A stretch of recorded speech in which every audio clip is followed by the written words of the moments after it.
Hello, hello.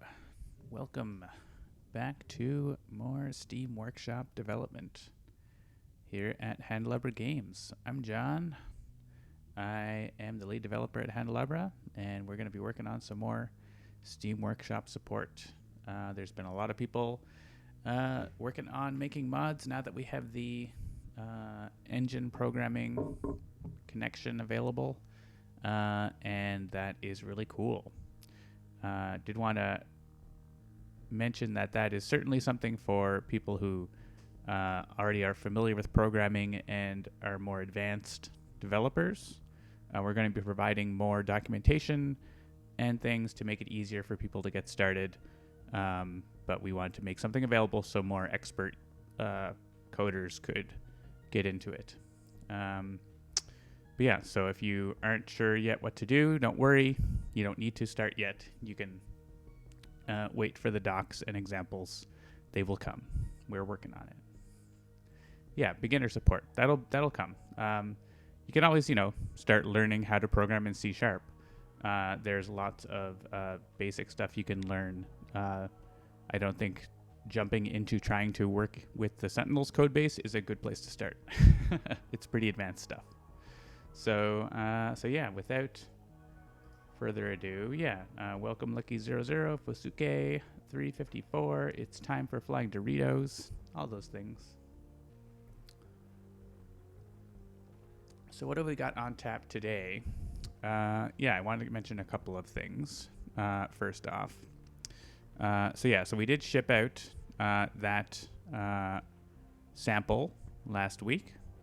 And actually, we brought in a pull request from WRhyme29, who basically made a commit that made the default path to the DLLs go to like where Steam on Windows. I know most people are using Windows, so the default path to that is on Windows now, so that should work. And there was a few other like Visual Studio settings in the project that needed to be set for it to work on Windows. And that now seems to work happily, hopefully, for people. So if you weren't able to get it to work by cloning the project, try again and see if that works for you now, if you want to check it out. So that's been updated, and we'll continue to update this, as necessary, of course. If someone makes a mod that lets you make mods easily, that's totally fine. So I'm just going to archive these cards. SMJake123, it is far too early for any sorts of bug reports or things like that. We just don't have the capacity right now to support people working on mods that directly right now. We're working on like making it possible for people. So we just don't have the capacity to provide that kind of support. So if you're seeing something, make a note and we'll talk about it later. We're happy to help a little if we can, but we can't like be going on, bug hunts for things that might not be bugs. So make a note, feel free to make a note for yourself and we can talk about it in the future. All right. Licky00 is interested in dice rolling or coin flipping graphics. You could have card art that has dice and coins on it. I think Setback does as well. All right, so what are we going to do today? So I just want to talk about what we did there. Today we're going to talk about documentation. Want to get that kicked off, so I'm going to be calling Jean-Marc in a second about that. And we'll be starting on some of that documentation and at a high level, getting moving on that, so that will help people be working on their mods.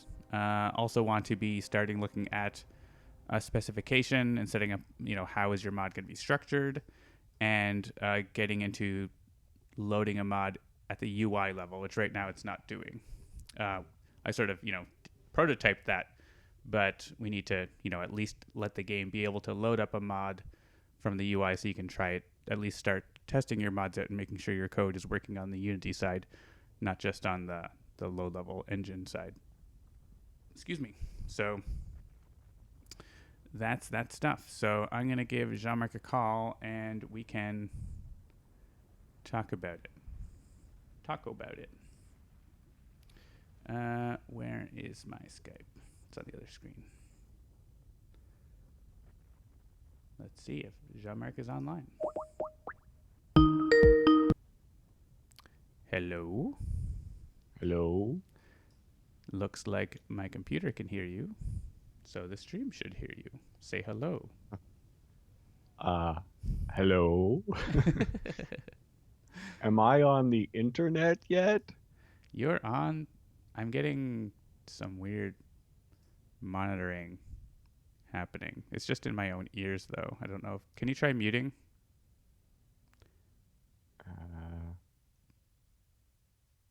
If I have to. Can you just try it so I can see if this is a problem? Yeah, it's still a problem. So 1 second.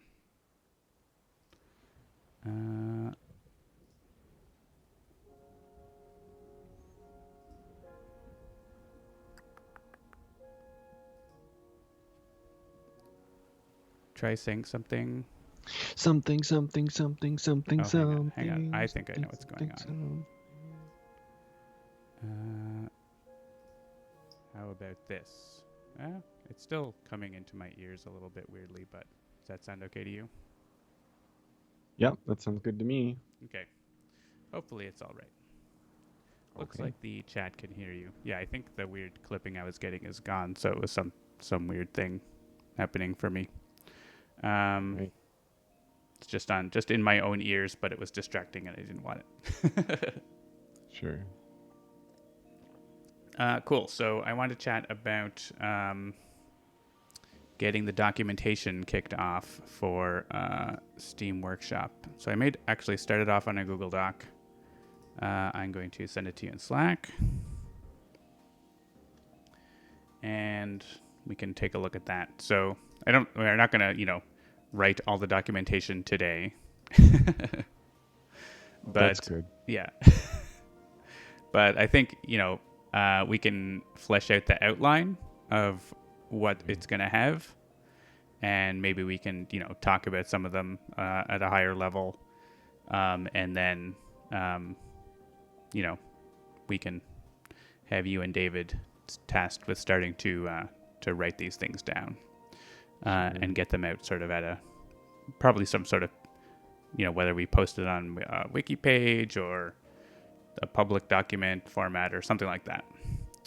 And this is sort of like, this is a document as opposed to the code documentation, which is a separate thing that I've been working on, making that available. But that's a whole other thing, is like, fleshing out that code documentation so that's more complete and accurate is a separate thing, I think. Okay. Cool. So things to talk about in the engine. So we just jump right into it. So like high level things I've been thinking about that we want to cover. So we can just sort of like start saying things and writing them down. So like game and game controller. What are they? I guess like model, view, controller, right? JSON and the definitions. Yeah. I guess that kind of comes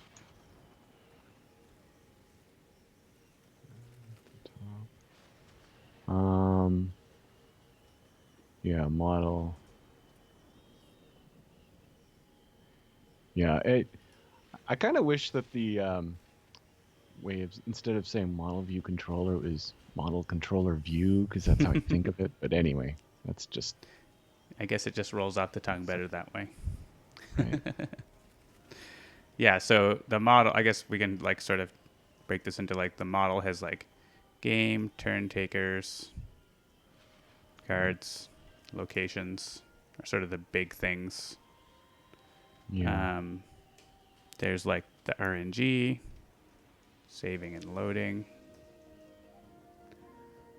The journal. Right. Status effects, those are part of the model, right? They are.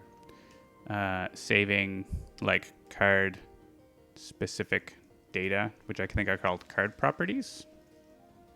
Yeah. Yeah. Just in a card, you can say model property, I think. Right. So yeah, the model is like everything that needs to be saved. Google is helpfully auto completing for saved about the game state. So like if you walk up to a game of Sentinels, what is all the information you would need to be able to like pack the game up and then put it back out on the table again and be in the exact same place? Which turns out that's not trivial in Sentinels. Because there is stuff that isn't visible, right? Status effects and things. Status effects, the history of the game. So you know, those like things. anything that says, I mean, I guess this is part of status effects, but anything that says like until your next turn, if you pack up the game and leave it for a year and come and put it back, like you still have to remember, like, wait, right? How much fire damage were you dealt in the last round? Yeah, exactly. Like, so thankfully the game will save all that for you, and even if you do theoretically come back to it in a year, it will all be there. But I do find that is a helpful way of thinking of what the model is actually doing. It's saving the data that the game will need to know in the future, especially if you close it and reopen it. Like what's important and what's not. Yeah, and that's something we've run into in the past, right? Is like we'll we'll just put this value at the controller level, but then it doesn't get saved, and you load the game, and that's 0 or whatever. Yeah, and that's an easy trap to fall into because the controller has the logic, and a lot of the time the logic depends on some values that you create as needed. And sometimes it's not obvious that one of them needs to stay longer than the logic. And so like you'll make the variable, store some data, make a decision, and then you think you're done with it. And then it turns out like the next phase somehow that is relevant again. So yeah, definitely. Cool. So anything else in the model that is, I mean, as you're writing the docs, there might be something that pops up as a category, but I think that's most of that. Then the controller. Oh, I could beat you to the punch.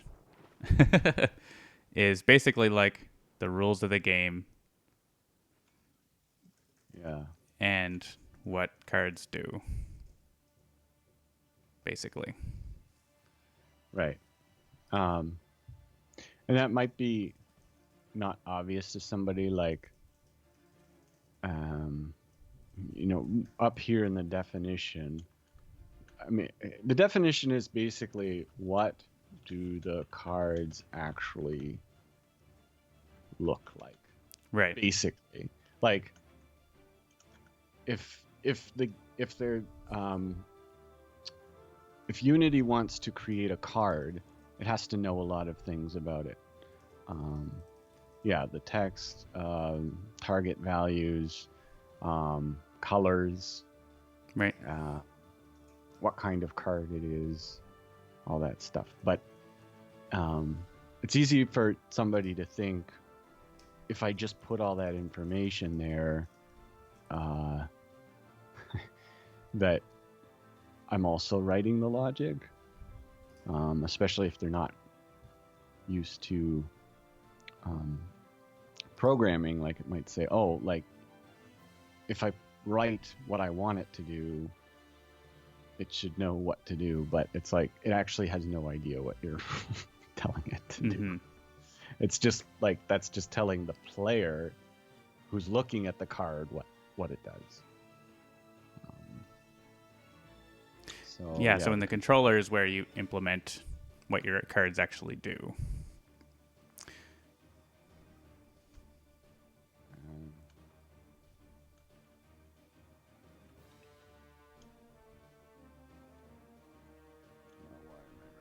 I guess one thing we can mention here is like turn phases and turn order stuff.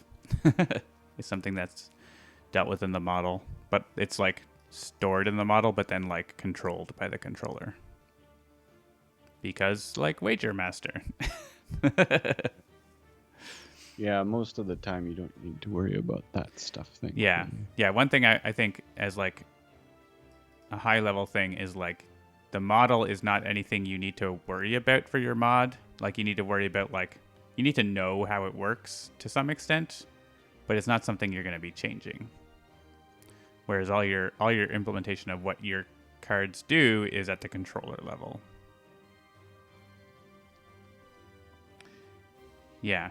Trigger manager, just like having some information about like how that works, right, is important. I think the like damage dealing flow we've written down before. I think we can publish that as part of that. Yeah, that's one of the most. That's probably is the single most complicated part of the game is dealing with all kinds of damage dealing shenanigans. Yeah. So especially like when you redirect it and then some things reapply and some things don't, and some things get added to that list that weren't there before, and some things that were there before are gone. And you have like once a turn, or once per target per turn, or the first time each turn, or the twice each. I guess there isn't twice each turn. I hope maybe no one make that. The first n times per turn. I don't know if that's not a thing. I hope. Where n is the number of cards left in your deck. No. Just to mention some of these things that Jean-Marc put in. Actions are basically anything that would change the model must be done in an action. Is kind of a important law of model view controller, and the action paradigm here is that your cards can't just they must not directly change the model, because the UI will not know that that has happened. It needs to be done through an action. So you'll see basically like anything that would change the game, whether it's moving a card or dealing damage or things like that, there's an action for it that you cause to happen from your code. And decisions are any information that you need from the player will be a decision. And sometimes you'll call something that's like, I want to find the hero with the highest HP.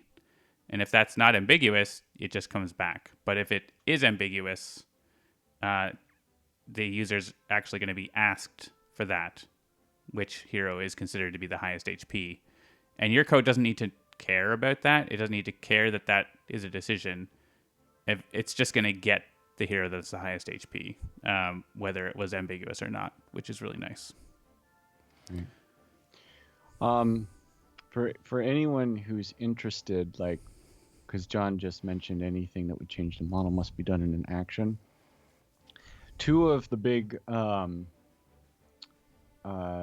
software design patterns that we use in, well, all of our games are the mediator pattern and the command pattern. If you don't know much about these design patterns and you're interested in coding and software, I highly recommend learning them, because they help you organize your thoughts in coding, as opposed to I'm just going to write whatever works all the time, without considering, well, okay, does it always work, or does it just work in this one situation? So the mediator pattern is when there's one sort of central point of control. So anything that wants to happen in the game has to go through the mediator, so the mediator can, pass the message on, tell people who need to know, make sure that it's within the rules. Um, if let's say, for example, in a card, I just hard coded the hero suddenly gains 10 HP, and I just like say hero.hp gets 10. And let's assume that, the UI does update it, even though it wouldn't in this case. But that's not checking at all if it's going past its max HP or not. Or if anything cares about that happening. Right, exactly. Yeah. That's just like, it's just changing it. Like it's just saying, okay, well, I'm code and I just do what you tell me to do, and you're telling me to put this up by 10, so I will. But that's not a game anymore. Games have rules. And so when we tell the game controller, hey, I want to set this up to 10, and you're using the mediator pattern, it can say, okay, well, can you go up to 10? All right, actually you can't, because the max is, can only go to 5. So it's like, okay, it's setting it to 5. Okay, everybody, just so you know, this card went up to 5, went up by 5. So that's one important pattern that we have always used. And then the other one is command, and that's much more specific to what John was just talking about, is any action is encapsulated, meaning there's an object and all it says is, I'm doing this thing now. I'm changing this thing. I'm making this happen. And then that way you can get information about that all in one package. So it can send the whole package of this is happening to the view. Other things in the controller can look at it. It's all like you can just imagine a box with everything it needs to know in it, and you're just handing that off to everyone. Yeah, and that can include, things like who was responsible for this happening. All right, well, who was responsible for that thing and for the thing that was responsible for that thing. So you can actually like see everything that's involved in what's going on, and not just be like, well, the number changed, I guess. Yeah, exactly. You know why things are happening as well. So there's a question here. Any recommended resources for learning coding patterns? I learned them before the days of YouTube, and the resource I found the best was Head First Design Patterns. I don't know if they still do it, but Head First was sort of this series of books that explained coding in a more fun and comical way, as opposed to just like the super, super dry textbooks that a lot of them were in, at least at the time. Yeah, there's a classic book just called Design Patterns, but I'm not sure how dated that is right now. Yeah, exactly. And so if, I can recommend that because that helped me to learn it. I think it boils it down to easily understandable examples instead of like these sort of like assumptions of knowledge that a lot of them have. So whereas other books that I've read will use like network protocols and all this as an example, where it's like you kind of have to know what these even are to make sense of it. The Head First one would use like, all dogs are animals, but not all animals are dogs, or like right, like more real world examples. Right, yeah, it'll use an analogy with something you can easily understand, and I find that takes a lot of the overhead that you need, of what you need to know, out of it, so you can just focus on the important stuff. Cool. All right. So, triggers are basically like when some action happens, do something, which is like a big sentence, but like you can have triggers that take effect before the thing when the thing would happen, right? Like when something would be destroyed, so that would trigger before the destruction, and be able to do something about that, maybe stop it from being destroyed, or maybe do something else. You can also have things that happen after, like after you use a power, gain HP or whatever. And so the timing of that matters a lot. And then there's also, as we mentioned briefly, the damage dealing flow. There's more intricate timing stuff within certain types of sub actions as well. But the main thing is, does it happen before? Does it happen after? And that's also start of turn actions, end of turn actions. We have a lot of helpers to make that a lot easier to write for the common sorts of things. Yeah. And we might even write some more just because, like, let's say, like, there's some cards that it's like, it's the only card in the whole game that does this thing. But if you, as a coder, wanted to do that, we don't want to give you like, oh yeah, here are the 15 triggers you have to add to make it work.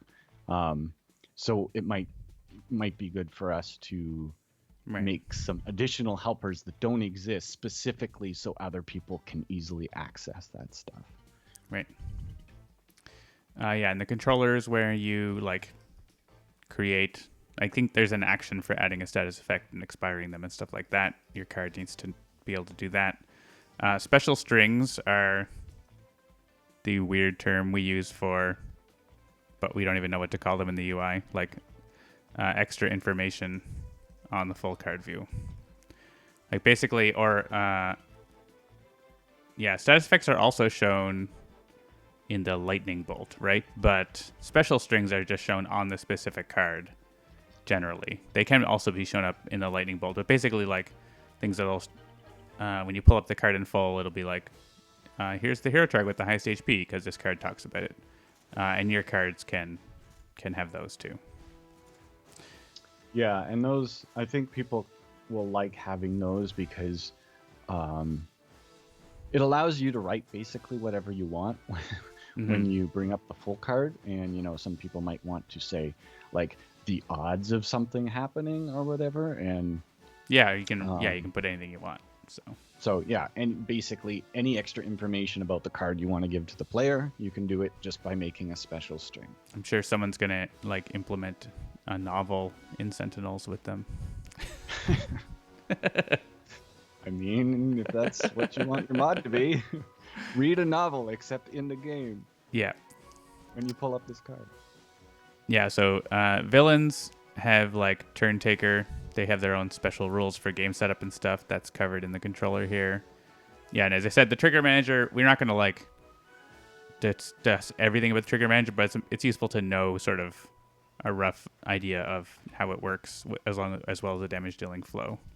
And I think it'll probably would make sense in this section to talk about like sort of like commonly used helpers and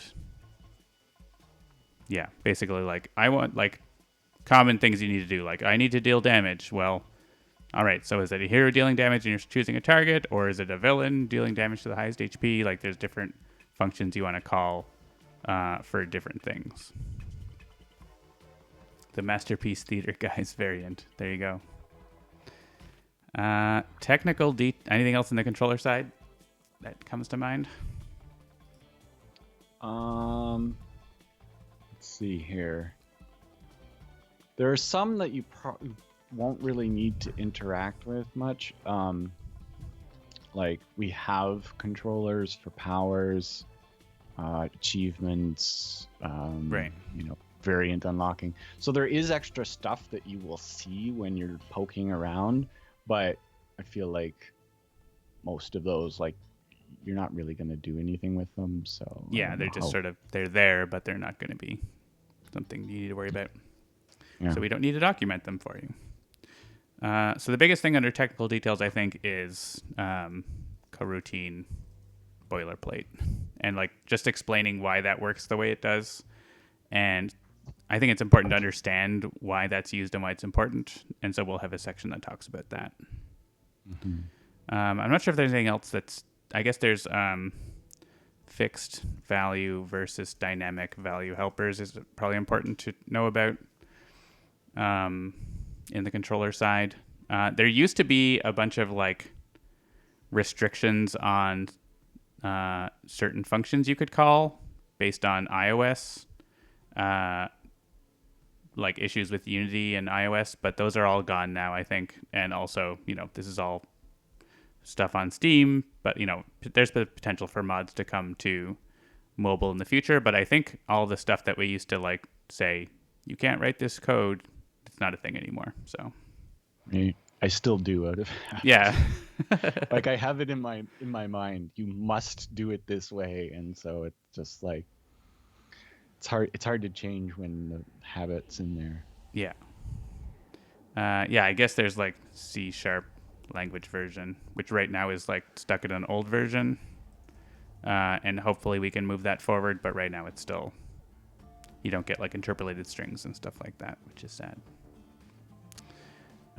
Cool. Yeah, I guess, you need to know that you're like working in the Unity environment, but I don't think like there's a whole lot that's just like, you can't like just arbitrarily use like Windows calls, for example. Like don't use Windows specific libraries, etc. Like you don't get to like just use anything from .NET. There's a limit to what's available. But you'll run into that once you try to run your mod in the game. I guess that falls under technical details accurately enough. And one thing, I know we have discussed some of this stuff. We've like in previous dev streams, we've discussed it, or like we've done some presentations and stuff like that. So we might have some stuff written down already from some of these things that we can adapt, or at least get a head start on some of it. Yeah. So that's something that we'll want to look into as we're writing. Cool. So that's high level. There's a lot. But I think that's basically the goal of that, is just like to let people be more aware of the system they're working in. So,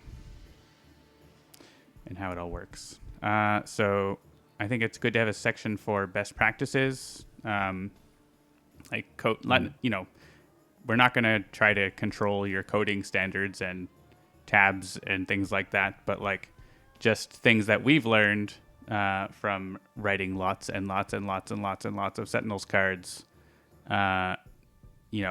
ways to do things that have been helpful for us. We can, share that knowledge as well, both for, the coding side of things, of coding the cards, as well as making unit tests. We actually have a whole page on our wiki that's like, here's how to write a good test. And I think we can adapt that and put it in there as well. Same thing with the deck list format, can be included in here from the wiki and updated. It's hasn't been updated for a while, but it's mostly there. Cool. So I guess, so that's basically the engine documentation side. There's, I guess, another aspect, which is like, how does the UI use the engine? But I'm not sure how important that is to like worry about. There might be a couple things of like, how does the turn flow work? Like how basically like the UI like runs each turn phase, and that sort of thing is a little different than you might expect, probably. So.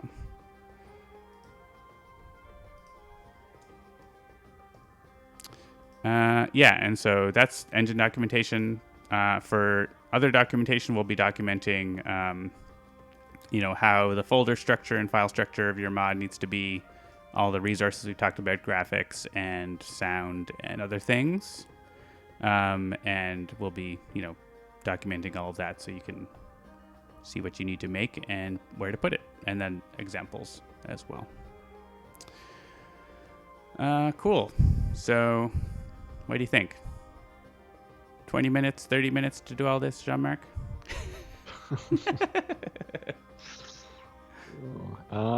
It's gonna be a lot of coding. I mean, because there are only like a few of us actually working on the code, and we all know how it works. Well, it's the not actual coding; it's documenting. Yeah, no, I'm just saying in general, because there's only a few of us up till now. There's only a few of us that have ever worked on the code. We haven't documented it extensively. Like we know what the methods do and what the parameters mean and all that stuff. But obviously that's going to change. You know, it would be very mean of us to say, okay, here's all this stuff, but not tell you what it actually does.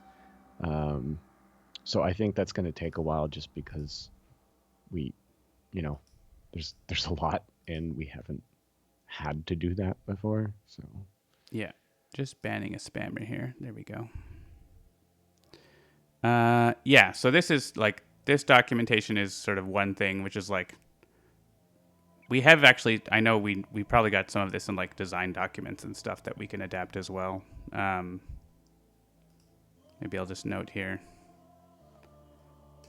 Sources to adapt from as much as possible. Original design docs. Previous dev stream. They probably have docs associated with them, right?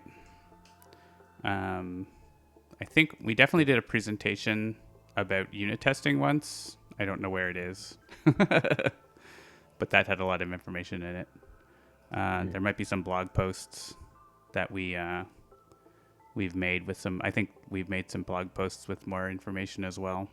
So it's not necessarily all from whole cloth. There's some stuff we can adapt from, and I think I'm looking for each of these things is like a page, or depending on what it is, maybe it's a paragraph, but maybe it's a page, but not like, we're not going to get hyper detailed into it. It's more of a like, this is an overview of how things work. Right. Not like you could write it if you read this. Yeah. And I mean, I'm sure a lot of people will just be like, yeah, okay, scroll through it. Okay, now I want to code. Yeah, so a totally other thing that's, is the code level documentation. That's completely separate. Yeah. And I mean, that's fine if that's all you want to do is take an example, change some values and have a laugh. But if you are the kind that is interested in how this whole thing is put together, hopefully these documents will be very interesting to you. Yeah. So the code documentation, I think, is probably like the next step after doing this high level documentation, is digging into so I have on my screen like just a random spot in game controller with a method that is partially documented.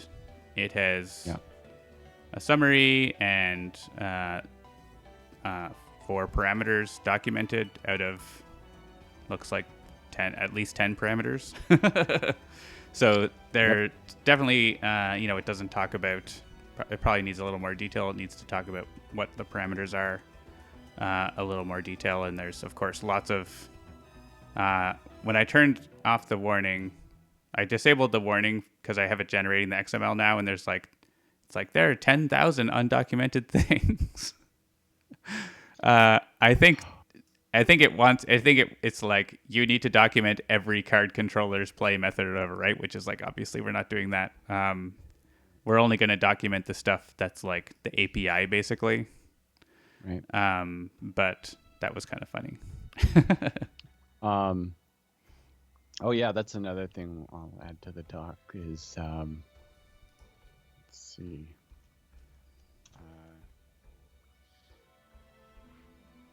You have, so usually when you write a method or a function, as some people like to say, if you need information back from that, which you often do, it returns it. So like, get player's age would return an integer, and then that's the value that you get, and away you go. But in Sentinels, practically everything, with some exceptions, returns an I enumerator. So we can't use that. And so our workaround is that you provide it with a list object, and it stores it as the first element of that list. And so that's where you get it.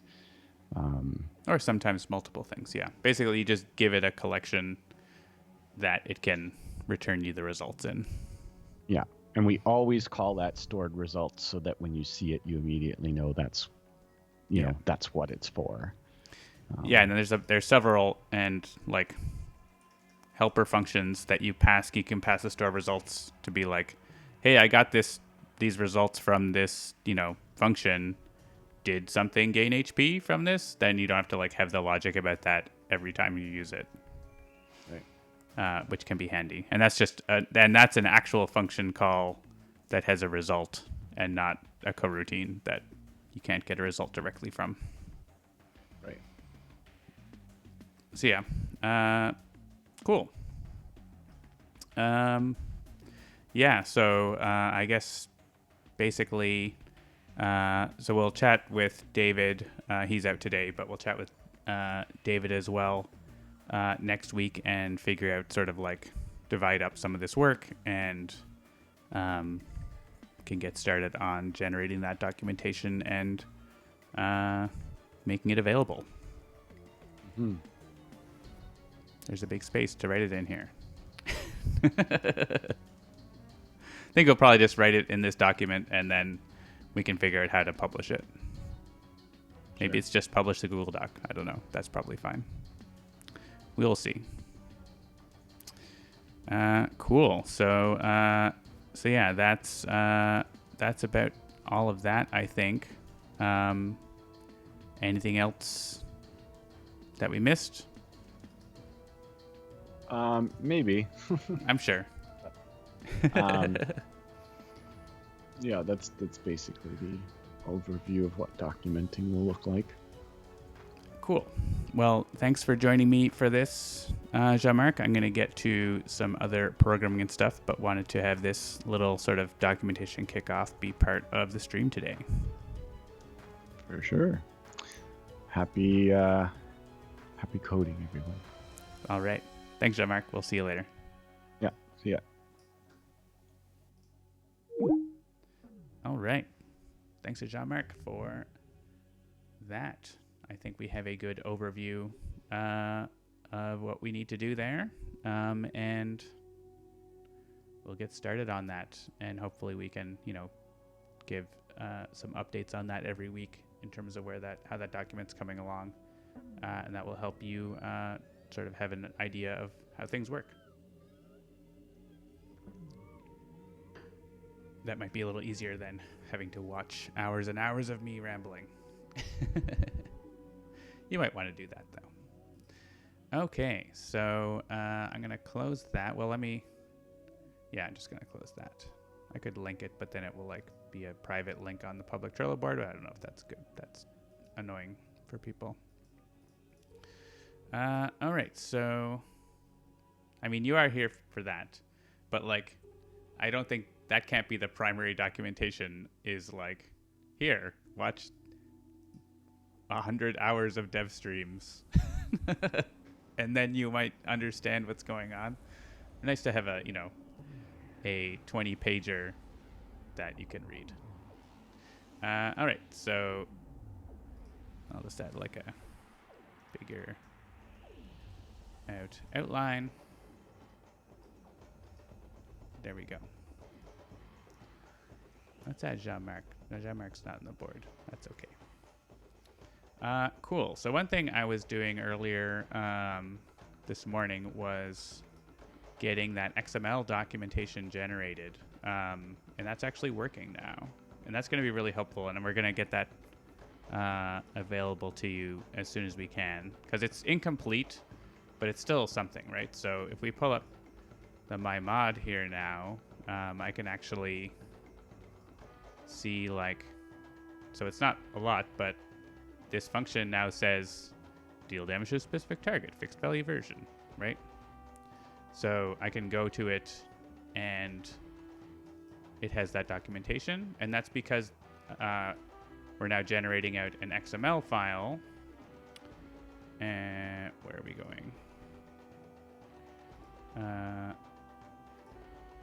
let's go to the output here. Yeah.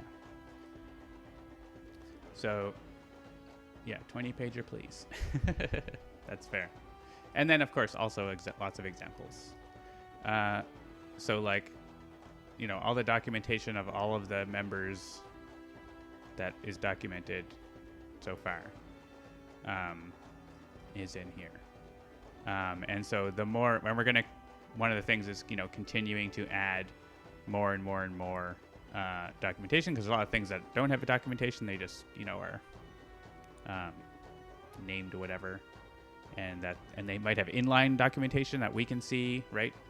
Like this type of documentation that, like this, just gets compiled out, right? That's not included in the compile. But if you write your documentation in like this specific special way, then, like I had an example there, this specific special way with like / and the XML tags, then it gets generated out, and then it'll show up in your IDE. I guess you can hover over it there, and it picks it up right from there, which is really helpful. So that's information that we're going to provide. So one thing I wanted to do is get that going so it's in the game. So right now I've got it put into Unity, but it's not like coming out in the build, because Unity's like, why would we put that in the build? That doesn't make any sense. So I don't need to email program up. Let's go to, I think like our just prototype project, because it builds much faster than Sentinels does. Sentinels builds not that slow, but it's still like slower than this, which probably builds in 1 second. Let's update these, to have the XML file. These are our release builds of the engine.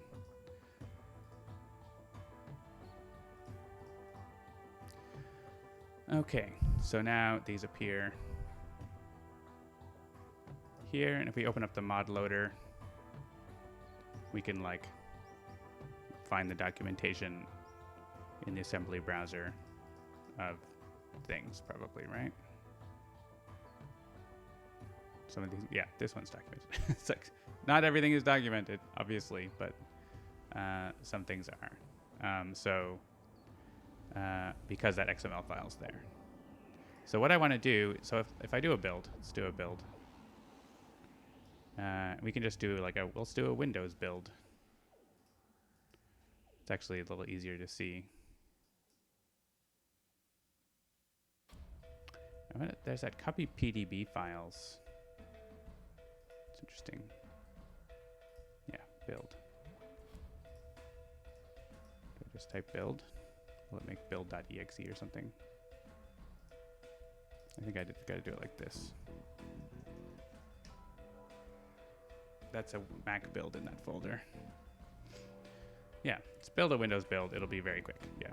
So, so under managed, you can see Sentinels engine is there, engine common is there, but there's no XML files, right?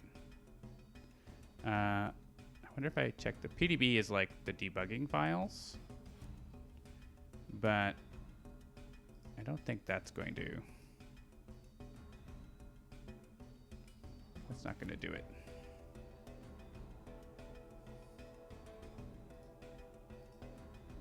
Yeah.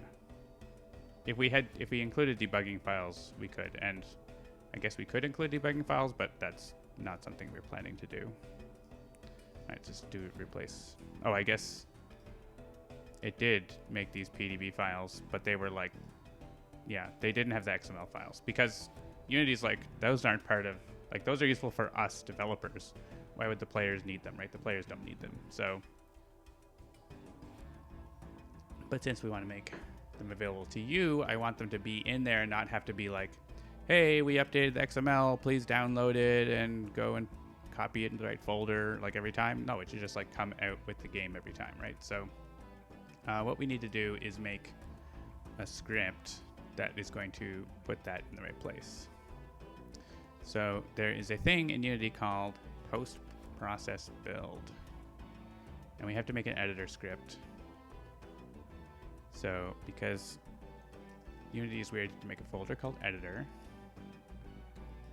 And we'll make a script called copy engine XML.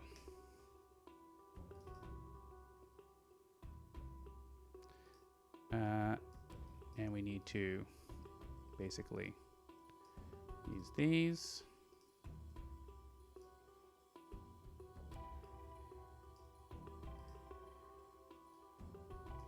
And this class doesn't actually need to be a mono behavior or anything. I don't know why it has a 1. Is that like, oh, I see, there's like, you can provide an order index. We don't care the order.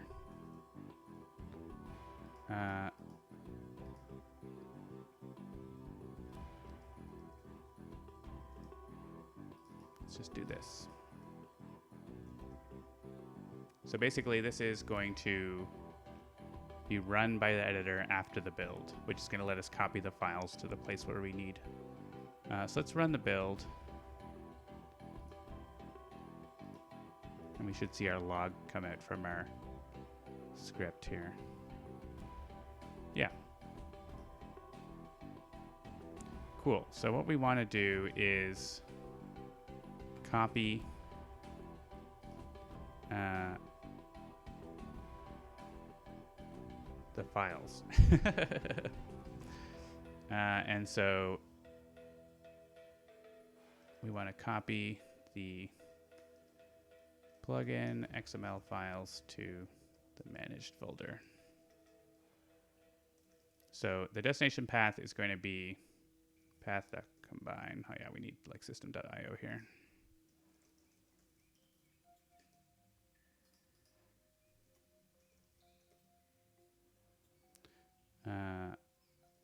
Path to build project. And this is probably going to be like platform specific, I guess. I wonder if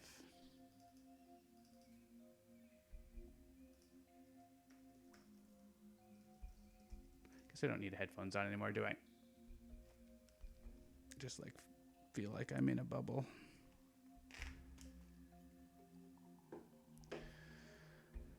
Still talking to myself, but I'm talking to all of you. Just don't need to have headphones on when I'm not listening to anything at all. All right.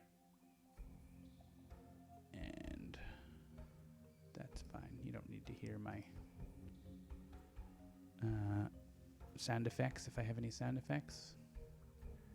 Copy files to folder. I want to find like, is there like a way to find that output folder, or is it just like, yeah, there's streaming assets. That's not what we want. That's a different thing. Build report. Is that a thing we could use instead?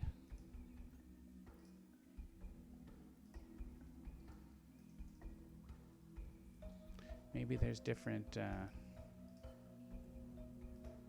thing. Different signatures for that.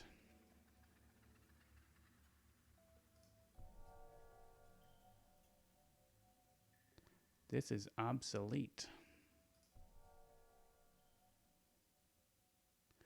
Do we have it in 2017 though? Let's see.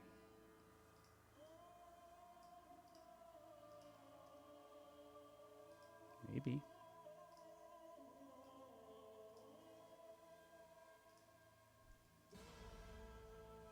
Okay. Seems more useful.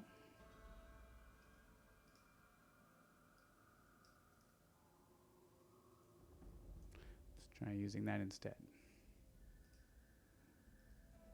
That might give us more information than this one that's literally just has a string. Let's try this one. Oh.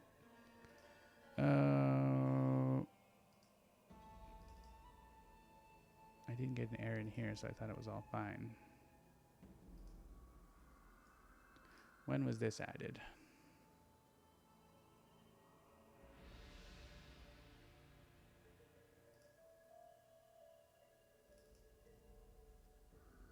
It's one thing that like it's hard to find. 2018, I guess. How does that? Where do you see that? Oh, I see. Yeah, so it's a new thing that we don't have access to. Okay. That's fine. We'll use the old way. We'll be like, to do, use, when available.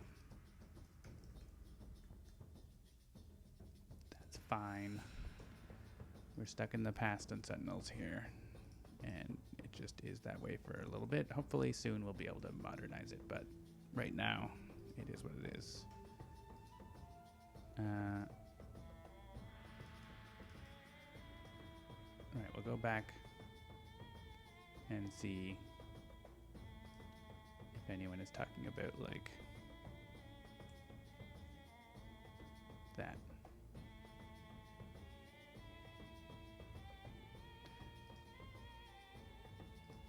I guess not.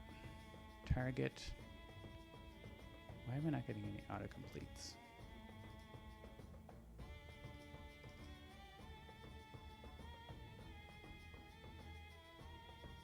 Come on. It's not getting in, like showing any errors or anything either.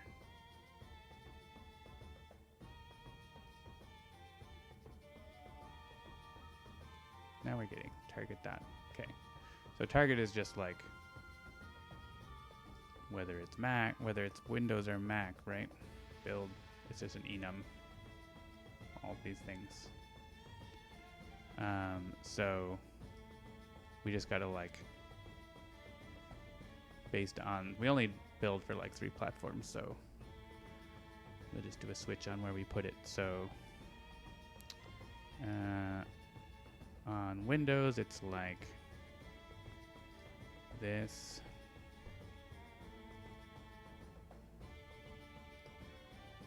Managed.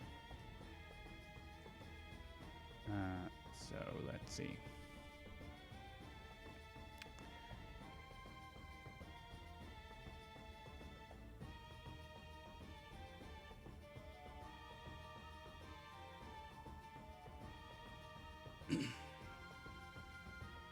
Need to get this. The path to build project is going to be like project. No. How do we get the like? I guess it's always based on whatever the .exe, right? So like, the name is path.filename with that extension. Path to build project.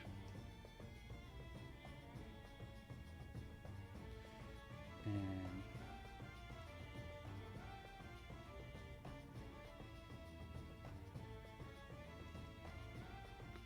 case, standalone, Windows.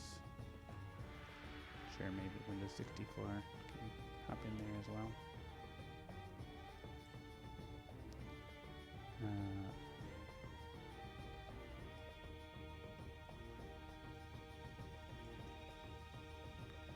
Path suffix.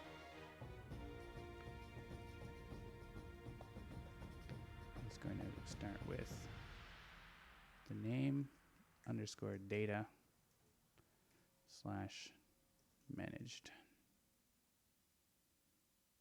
Okay.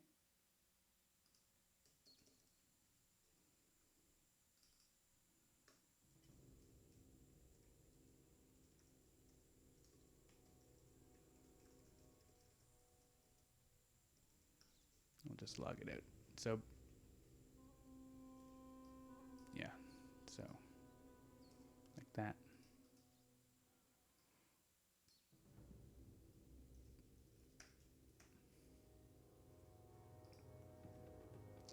See how that works for the Windows build.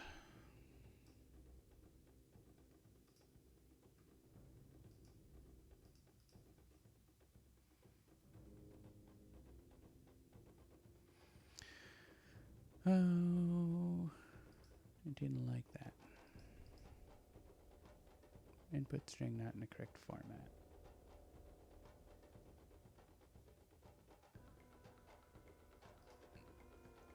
Oh, right. I'm like just doing an interpolated string because I'm used to it. Yeah. You get used to it. It's really nice.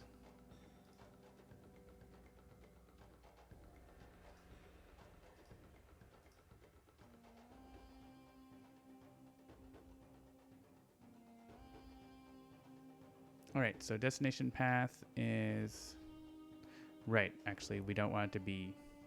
We want to be. The folder is path.get directory name. Yeah. We want to base it off the folder, not the exe.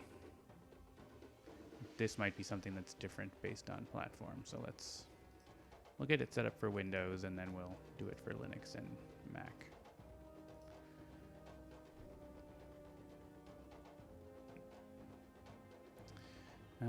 Right, so the path is now build modprobe.data managed, which is I think what we want. So then we can copy the file in lickety split. So there's two files. I guess we'll just cut like each file, I guess, right?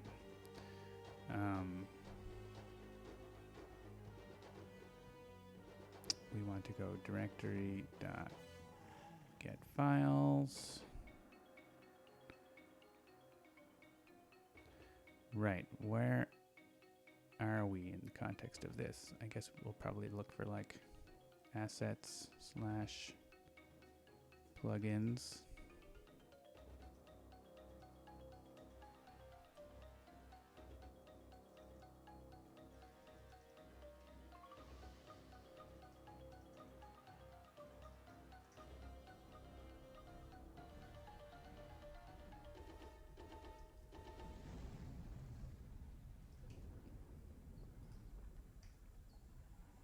Let's just log out the files that we have.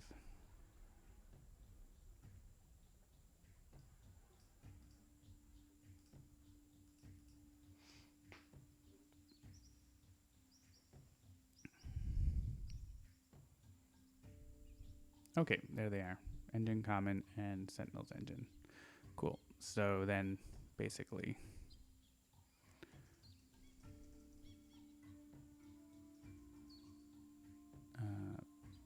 file.copy, copy to? No.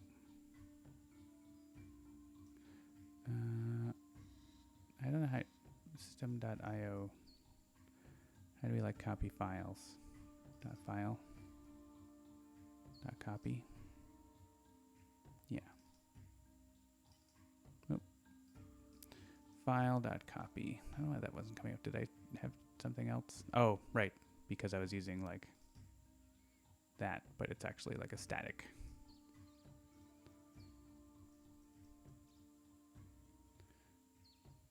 And then,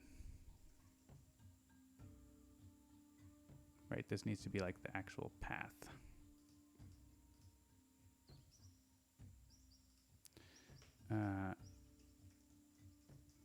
So it's basically path.combine dest path and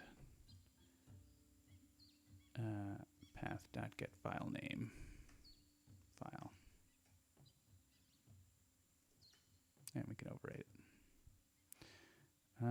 Cool. So we're just going to copy, that copies each XML file. It's like making a Finder window every time. It's kind of excessive.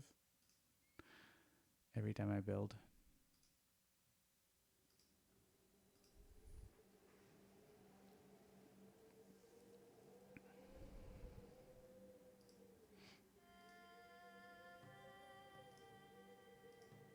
Hey, look, there's our XML files.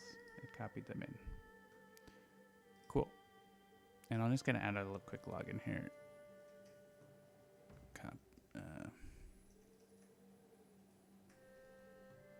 copying. Just going to be helpful for the other platforms. File and dest file. Yeah, we don't need to log this. Okay. Cool. So this is working on Windows nicely. Let's just run it one more time.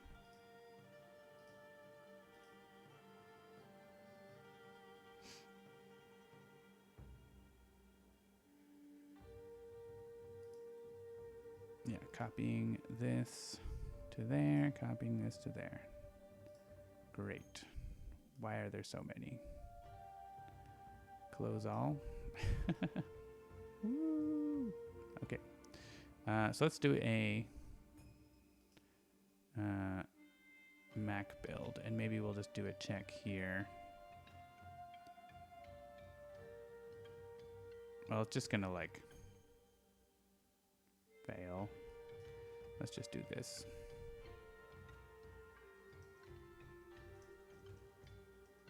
Just like don't do anything and get a bunch of exceptions if we don't have the case. So if we do a Mac build, I guess we just look at the build that's there already, but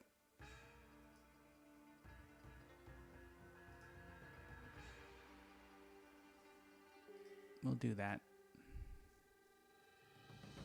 I guess we want to see what the path looks like too, right? Yeah, the path is modprototype.app.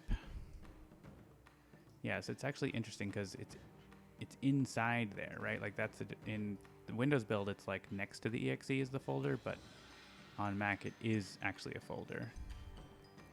So where we go?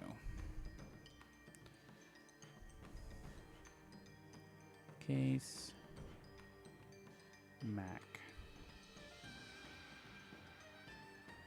and boop boop boop. Just use all the other OS X just in case it, I don't know. I hate when it does that. I don't know which one it's using. It can just be all of them. Oh, deprecated. Okay. And obsolete. Okay, well then it's just that then. So this is project name.app slash contents slash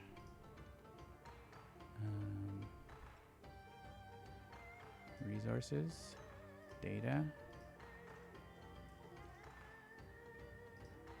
managed.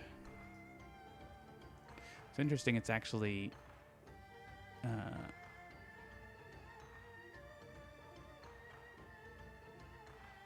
I guess we can put .app, I guess. It's interesting. I don't know what it's going to do with the folder.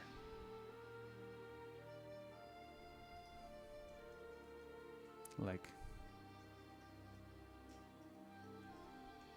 I'm curious about this, because on Mac it is a folder, but it's not a folder. Like, it's kind of a weird thing.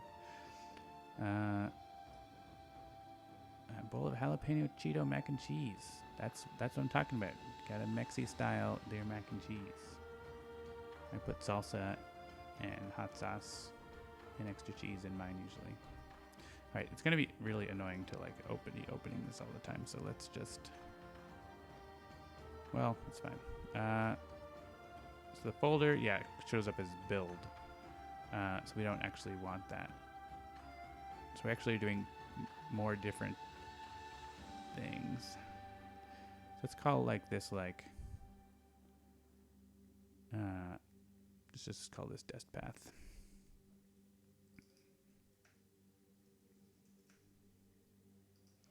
And we'll do this.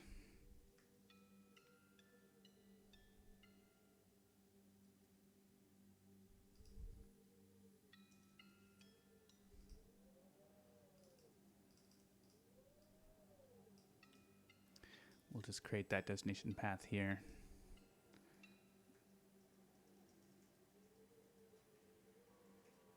So for on this, it is like the full path, right? And the first one is the path to build project. And just slash all of this. So that should just work now for Mac. And we'll verify that the change we did works on Linux too, or sorry, on Windows too, because we messed with that a little bit, but I think it should be okay.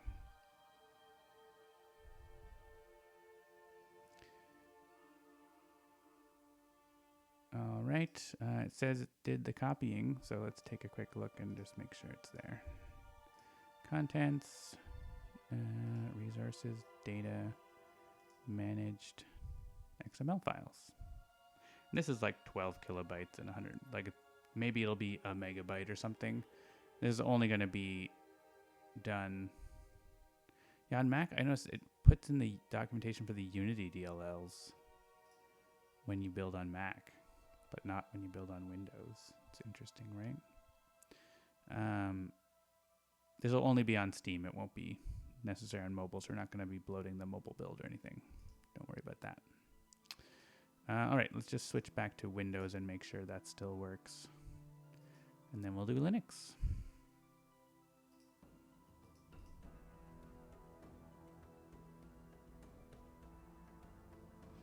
Okay, and managed. Yep, we're there. Just make sure that looks right. Cool. All right, I'm just gonna erase this and do a Linux build in case some of the folders are the same or anything. And build.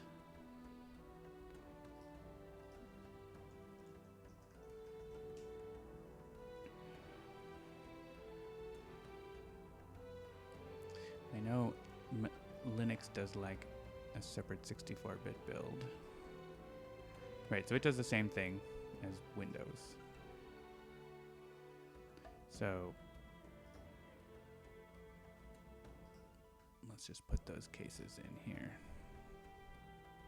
Right, it's just like whatever underscore data without the .exe and everything, but it's instead it's .x86.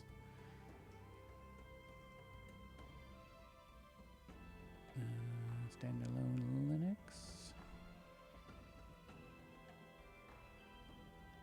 Can I like just look and see which of these are deprecated?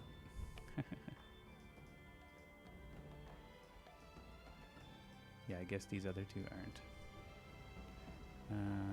So, I didn't know there's Universal Linux. Is that not in the options? So we need to like make sure we do it for both. Those 64 Universal and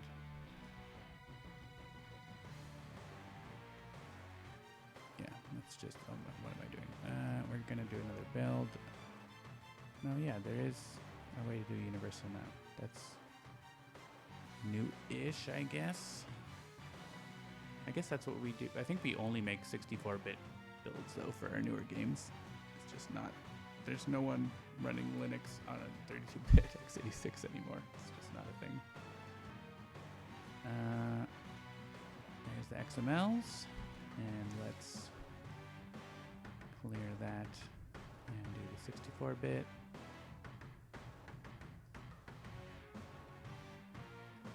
Yeah, I think we don't... Spirit Island isn't even shipping on 32-bit Windows. 64-bit only. And we've heard exactly 0 people complain about it, so seems fine.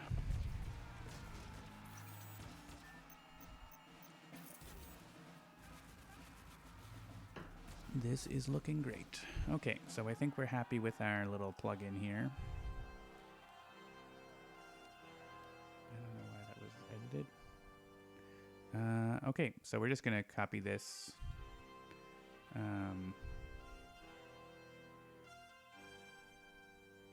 To Sentinels. So let's, I think we just like basically use it as it is. Maybe we'll change the namespace or whatever. Maybe we don't even. There's no like, we don't even need that.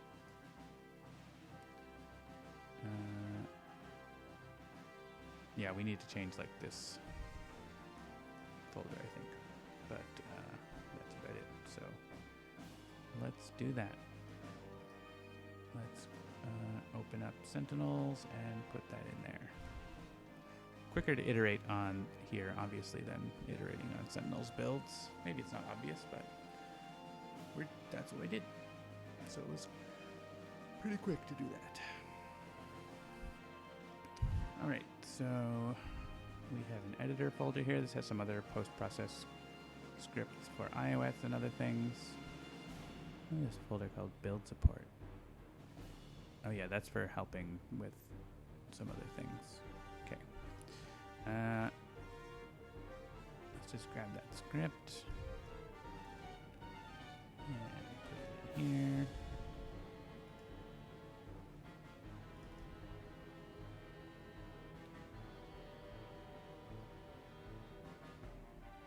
Yeah, with the way it's working, like if we're on mobile, it's not going to be any of these build targets, so it's just not going to do anything.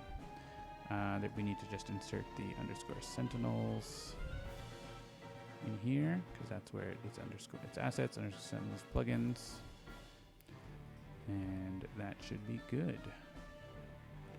All right, let's just do a build. Make sure our build is like deleted.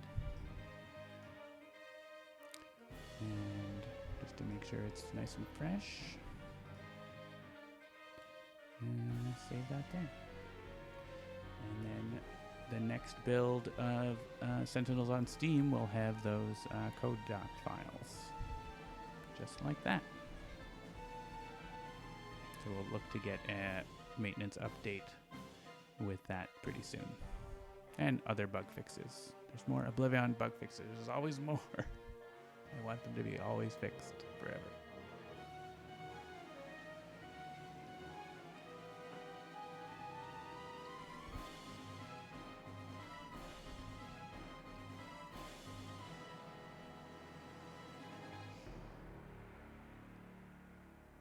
As you can see, a little more iteration when it's doing Sentinels versus a project with nothing in it.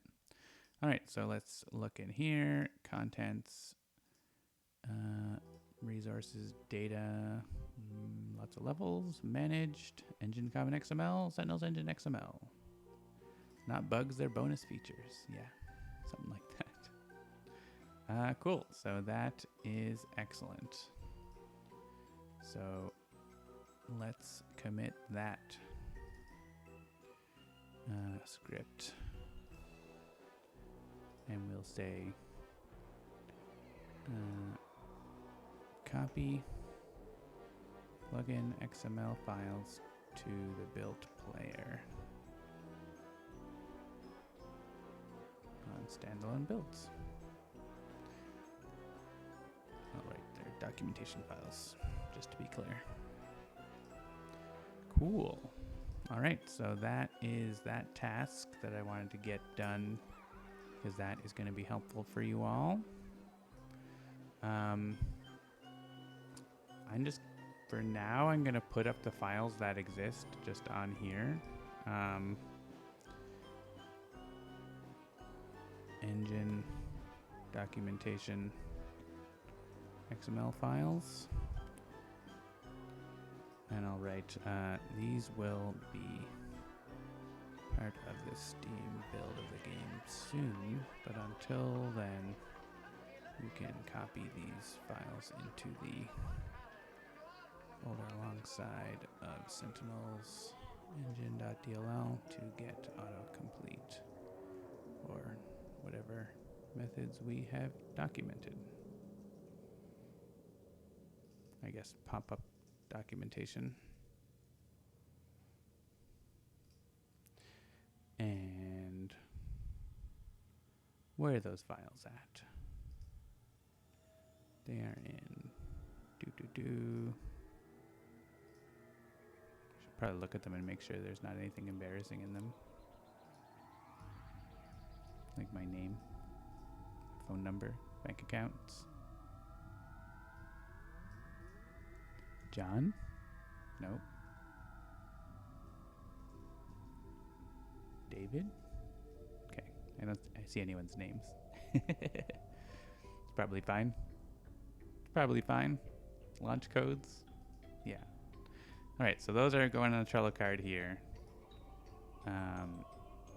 And you can just download them and put them in the right folder, and you'll start be able to do that. And then once the game has these, I'll just delete this card because it won't be needed anymore. It'll be up to date with every build. But for now, it is there for you. So take a look and feel free if you want it. Cool. So yeah, engine documentation is going to be happening now. I'll just put that in doing because that's going to be, it's being worked on in general now. Cool. So there's another code thing I wanted to look at, which was supporting loading games. Maybe that's going to be, I still need to talk to David and Jean-Marc about how exactly we want to do that. It's going to need to be saved in the model probably or something like that. So I think it's time to start looking at getting mods loaded in to the UI instead of me having like a function that says load my DLL. So that is going to come up right now. So I don't know that we need this guy. I guess it could be worthwhile doing it from this. Might be quicker to iterate. I don't know if it makes a difference. I'll think about that. I'm going to take a quick break, and I'll be right back. And of course, we'll make this bigger. BRB. I can just do this. BRB. All right.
Okay. I think I do want to do a little bit with the prototype project first. Let's go over these cards. Not that. This. Yeah, so when the game starts up, we want to look for a mods folder. Look inside that, look at each subfolder, and then if there's a mod, load the mod. So we need to register the assembly. We need to maybe validate the resources, things like that.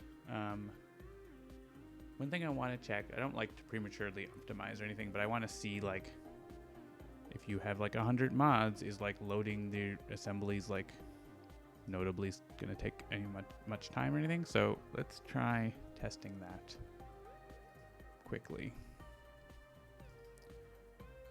And we can like make this thing do the stuff.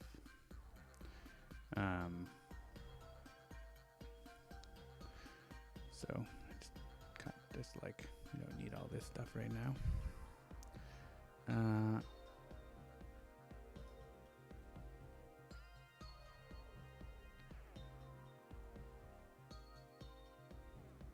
So I wonder if we do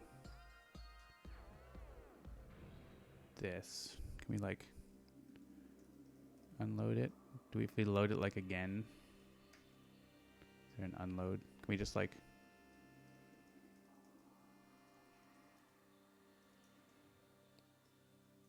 do this 100 times?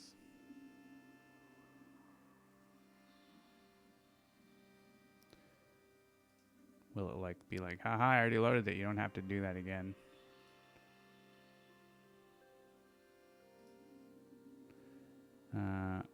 So like we can like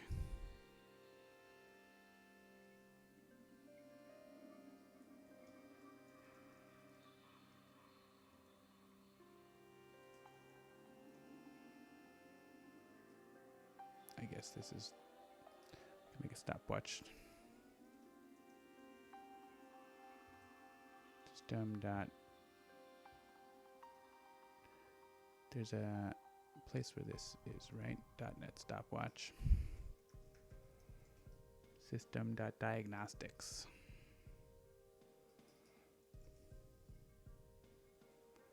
Stopwatch. Watch.start. Watch.stop. It took. I don't know if you can just do that.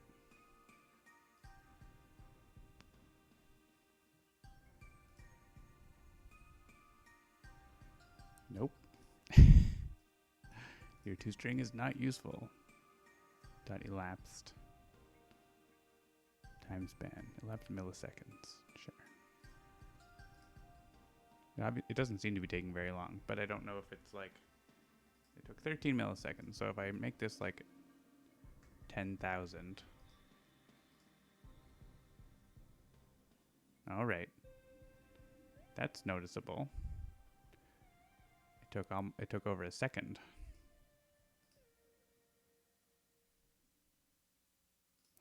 Yeah, so, and if I like make this 100,000, it's going to take 10 seconds, which you don't want your frame to take 10 seconds, for example. We don't need to like load all the mods on one frame or anything like that, but just something to be aware of. That loading the assembly takes a non-zero amount of time. And this is a very small assembly. It doesn't have much in it, so it might be, bigger mods might take longer. So that's something we want to be careful of. I think what we're going to want to do is like be loading the mods on like one per frame or something like that. Or on a thread, I guess, if it comes to that, but I don't want this to be like happening by accident when I press play now. So that's something to keep in mind. I guess we can like just sort of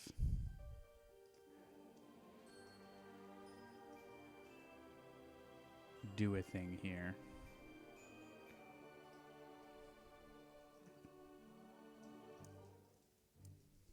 we'll make a coroutine. And at the start of the game here, we'll start coroutine. And coroutines run whenever you yield. It'll like continue the coroutine on the next frame, basically. So let's find directory.get directories at the path mods.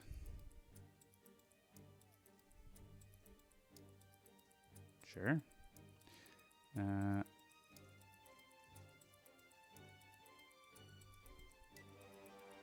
a mod. We'll like basically do one per frame. And the first thing it's going to do is probably like have an exception because it's like, what? There's no such thing. Directory mods not found. Right, so if directory dot exists mods.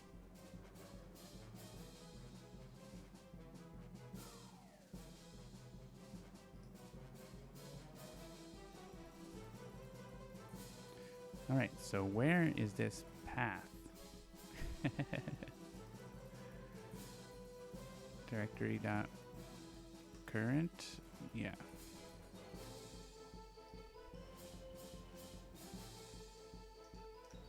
You know where we are in order to know where we're going.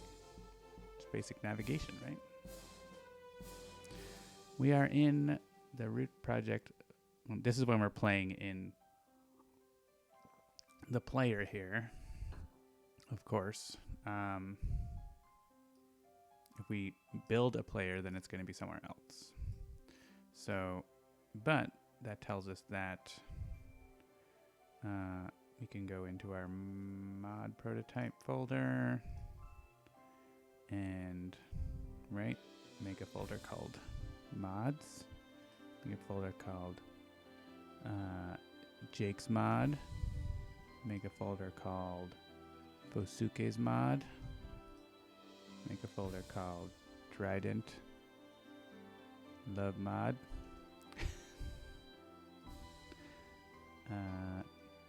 Nightbot 2. Let's see. It should find them. Look, we got mods, and you can see how it went like doot doot doot doot doot. That's because it was once a frame.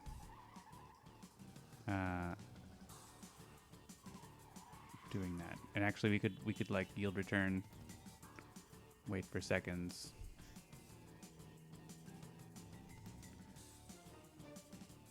and say like we can pause for a whole second in between each one, and that's what you can do with coroutines. That's how we use coroutines for animation. That's how we use coroutines with the game, right? When you ask, when your code in the engine, this is how we do this. Like this is why the coroutines are there. Is in the engine you can say, you don't even know about Unity at that point, right? You can say, I want the hero with the highest HP.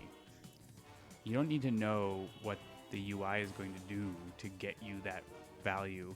What happens is, since it's a coroutine, it just runs the code and goes out and continues running code in the UI land, and it can wait for as long as it has to for the player to answer, and then the code continues back into your function directly, right? Like it works very nicely. It just has that ugly boilerplate, sadly. So you can't have everything you want, I guess. So yeah, you've got a mod now. So we're loading our mods once a frame. That's done, right? What we want to do is like load the mods assembly. So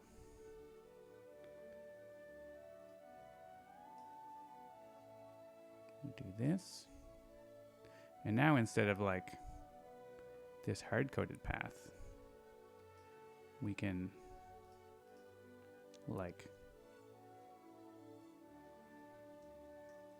do something like this.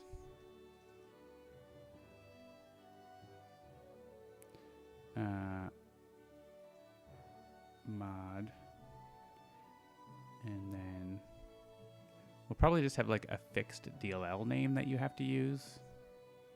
What's a good name? I don't know. Mod.dll. Seems dumb. If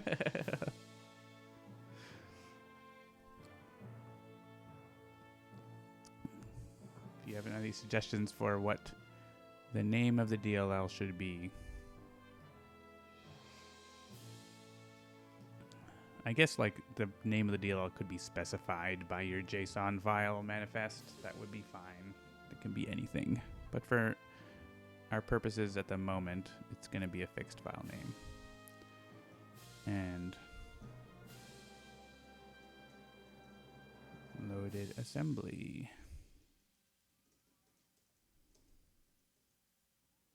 What are the parameters on this? Security policies. Security evidence. Ooh. Mysterious. What's security evidence?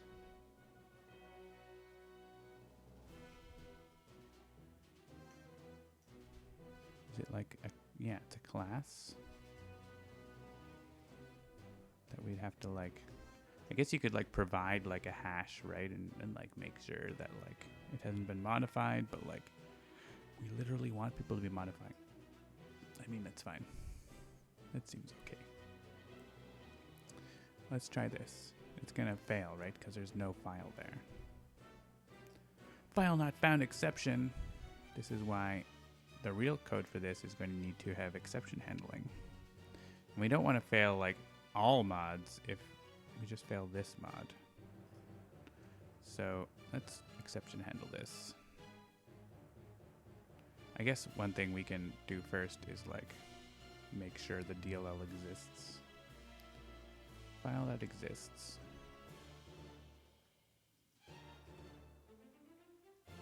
This is sort of, I'm writing this code to like eventually go into the game, so add some error handling. Mod DLL not found. To do something else. Is that all we need? We probably need to do a little more, but let's go with that first. Right, we couldn't find the DLL. So, I don't know. Let's put a DLL there. Why not? I got a DLL. I got this file. That's like a DLL if I rename it, right? It's totally a mod.dll. Sure, it's fine. It's gonna work. That's my mod. Who needs to do programming? Oh, there's an exception. Bad image format exception. Well, it's shocking. I don't know if there's anything to like check to see if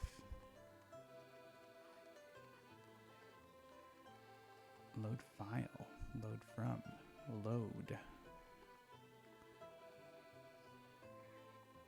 See, these are the little documents that I like to have popping up, and that's why we want them to pop up with our stuff too.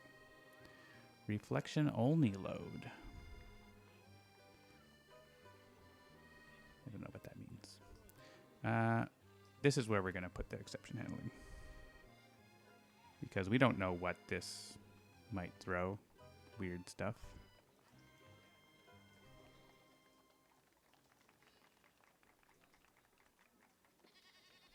Failed to load assembly DLL.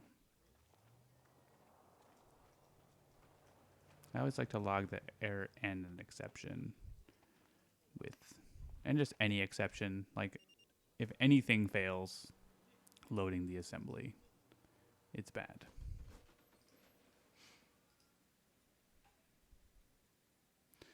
All right, so you'll notice we have errors here, but those are the errors that we are showing because we want to show them, and then the game continues on to try to load the other mods, which is what we want. Cool. So that's nice. We need to tell the mod helper about these things, right? So we need, I mean, I assume we'll like put a DLL that works in there. Here, Jake can have the fake mod DLL now. And Fosuke can have the real one. Let's get my mod. My mod.dll. And put that in this mods folder.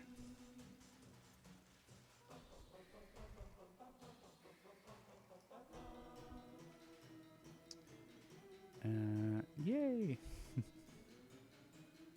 All right, let's run that, and we should get one of them. Yeah, we loaded assembly correctly for that, and then we got a bad image format exception. Jake, how could you do it? How could you put a bad format? Bad image format.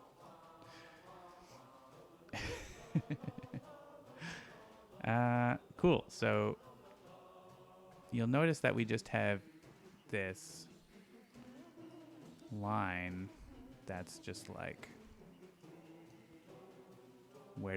how do we know this?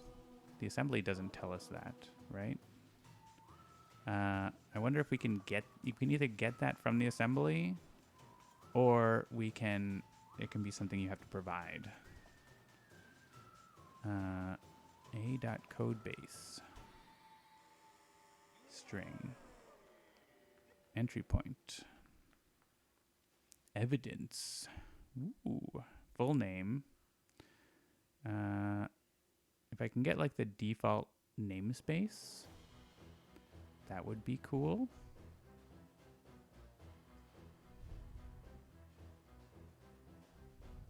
Manifest module. There's a lot of stuff in here that's like all how .NET works.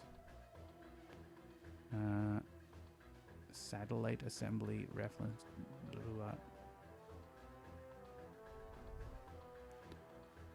Get an assembly name.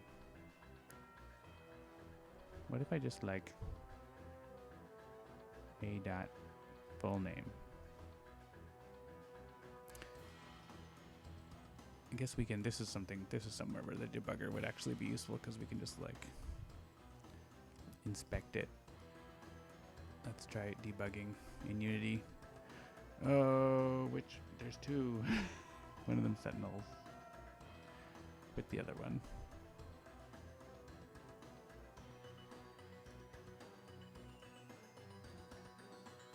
All right, we are attached. We hit play. Sometimes this works. Hey, it worked. Okay. Show me this. Evidence. I'm curious about the evidence. There are 3 evidences. There. I don't know what they mean. Manifest module tells us about the file name and stuff. Oh, and it has like a reference back to itself. Sure. Codebase is just where it came from.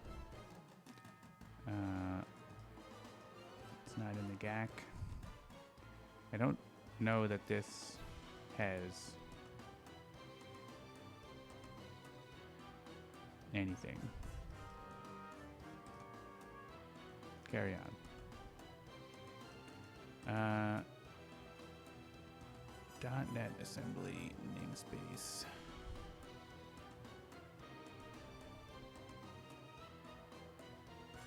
How to get the namespace of an assembly.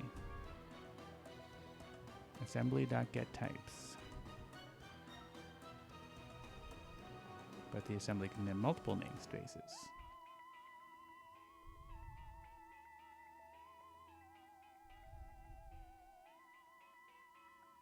Yeah, I don't think it's safe to like assume the name of the assembly is going to be the namespace or anything.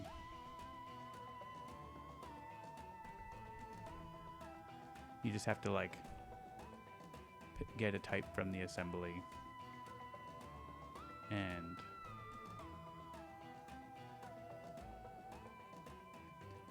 so that just seems like maybe not the best, because people can put anything in there. So I think I would want, that's just going to be a string that you define in your manifest, I think. As well as, so should the file name be, I guess. We could have like a default example file name. So, yeah. So what needs to be in, let's go back to our Trello card about the manifest. So like DLL name, namespace.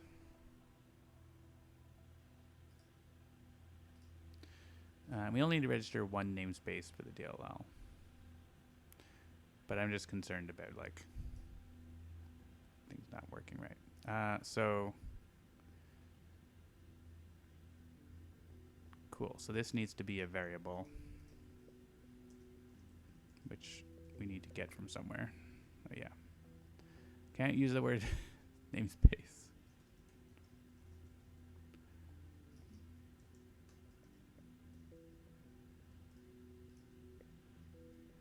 And also, I don't know what's going to happen if like two people have mods that conflict, which I guess,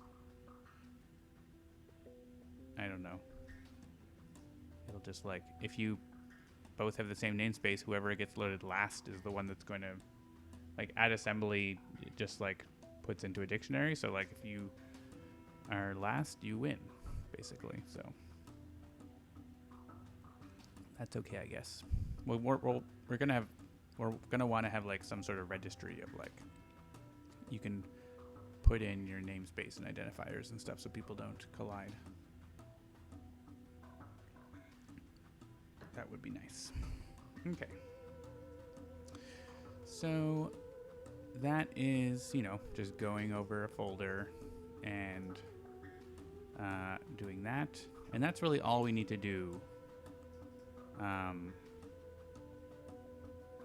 in order to load the mods up. Like, to load the mods such that we can do like making a game, right? Like this. Like we can do this now after loading all the mods.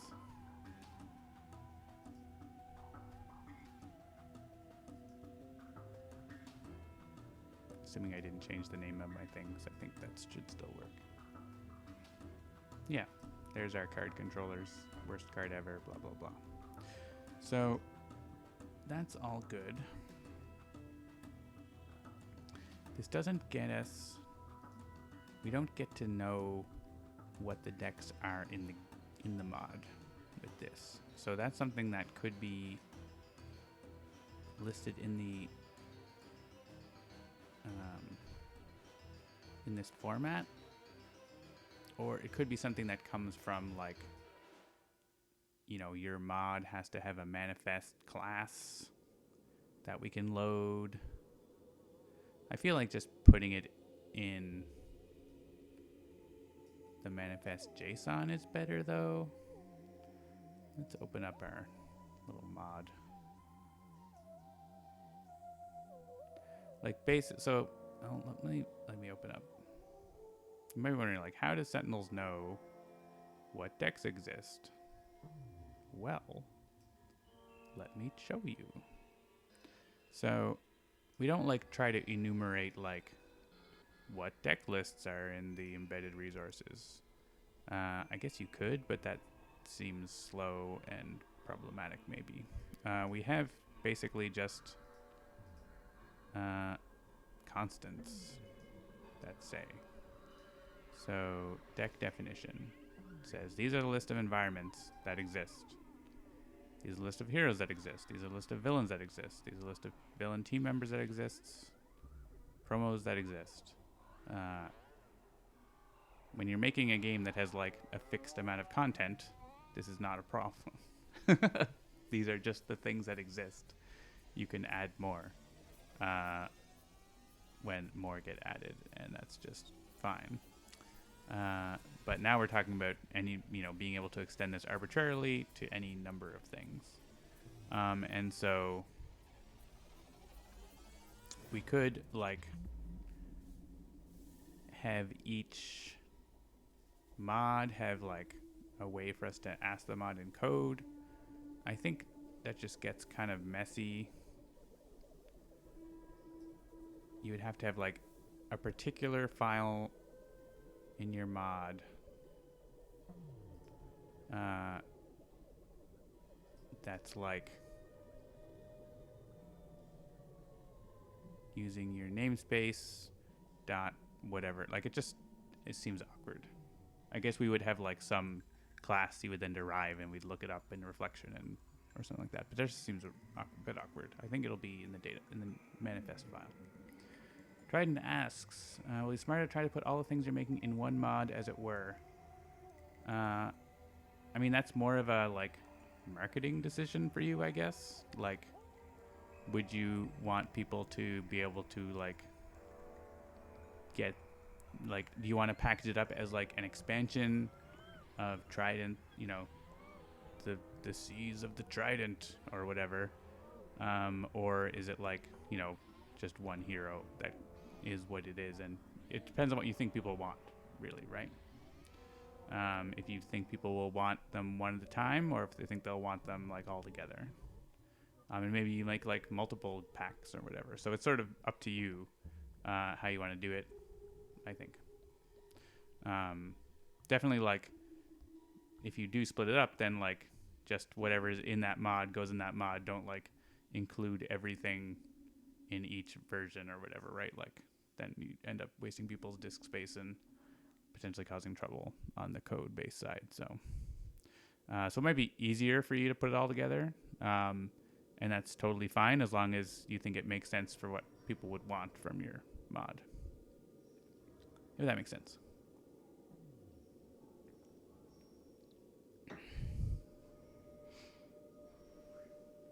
All right. So I think we need to make this manifest thing. So, all right. So what does a mod look like? This is a mod, Fosuke's mod. We're gonna want like a file that is just like make a JSON file.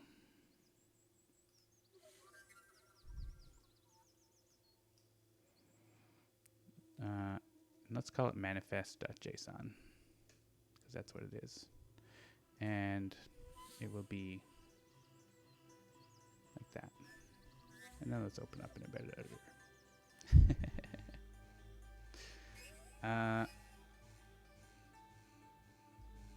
What are we going to want? We're going to want...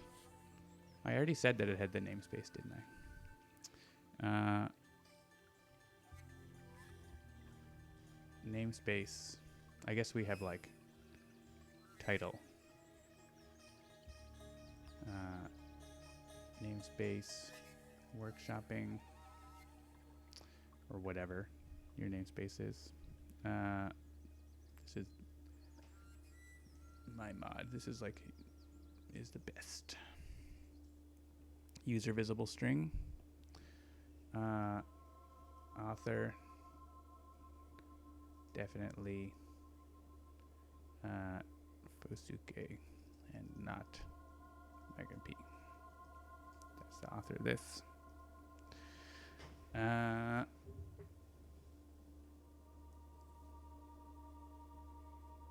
Then like, I don't know, you could have other things, right? Like copyrights or whatever. We can figure out more information. There will need to be stuff like for Steam Workshop specifically, potentially, like your Steam user. I don't know exactly how it works. We need to get into that. Technical stuff we need is definitely the namespace that we're loading up and the DLL.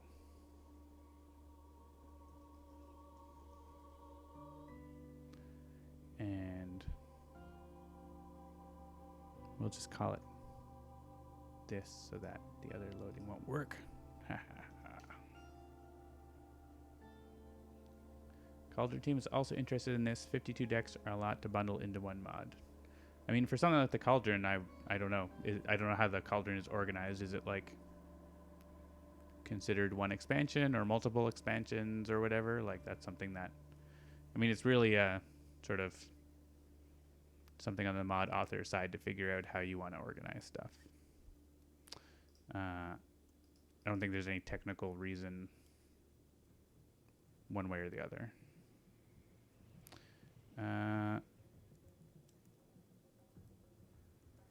Okay, so these are like the minimum things. There's going to be also, yeah, like potentially more stuff. Yeah, okay, so what I was thinking of was what is in here. And actually, there's another file that we can crib from, which is how does the game know what's in each expansion? You saw the things that I showed you were like, what are all the decks? But how does the game know like what's in Rook City expansion? What's in Season 1? What's in whatever? And actually, we have a thing for that. This is our product data that's in the game that has the descriptions of everything and what season pass contains what expansions, and then what decks are in which expansion. So if we go and look at Mini Pack 1, it has its title, what heroes, what villains, what environments. So that seems good. Yeah. So I think we need to have what decks does this mod have, right? And there are different kinds of decks. There's heroes, villains, and environments.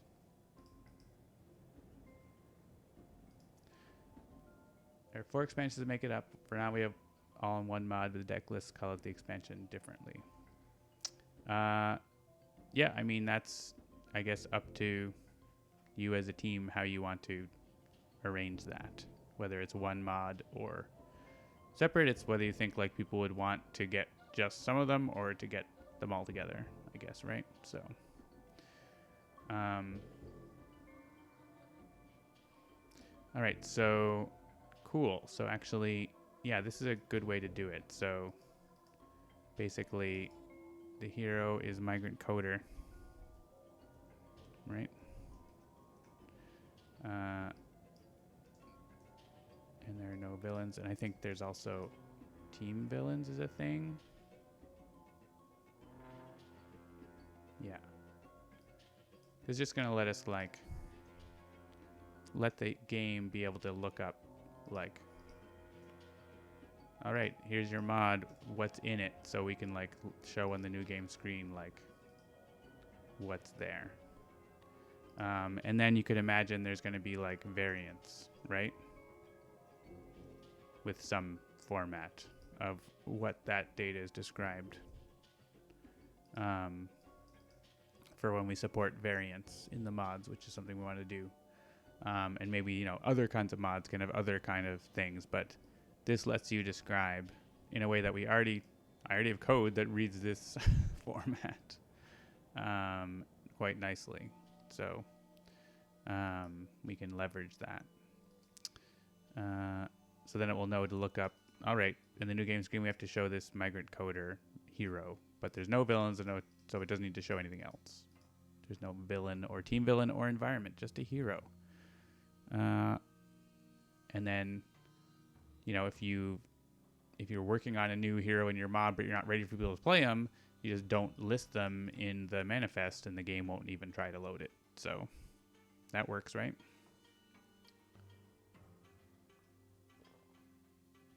Cool. All right. Resources we'll get to are like graphics and stuff, and those are more likely to be just like they need to be named a specific thing. I mean, honestly, the deal does not need to be. It could be just named a specific thing. I know RimWorld does this. What do they do? RimWorld mod packaging.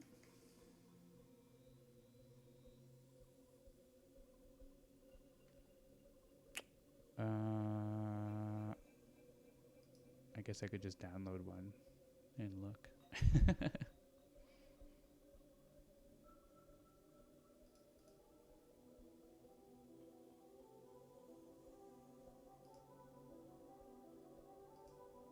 Oh, I see. That's on Steam Workshop. I have seen like mod creation. How to make a RimWorld mod. I'm just curious how they do it, and if we would want something like that. Right, make a mod folder. Make an about folder. They use XML. This is like name, author, target version. It's not a bad idea. Description.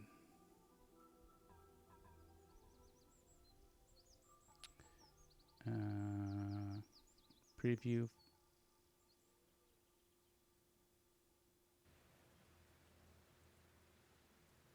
Yeah, so they got a standard structure. Thing defs. These are XML files they can use. I guess I could just like load if there's any DLL files, we just load them. But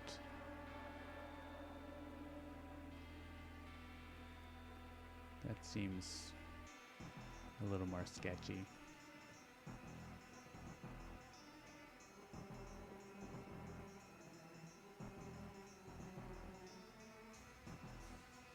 Where are they putting the DLL?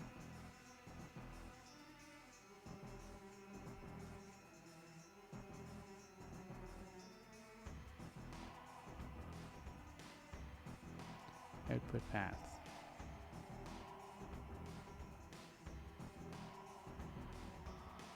I guess maybe they just load any DLLs that are there.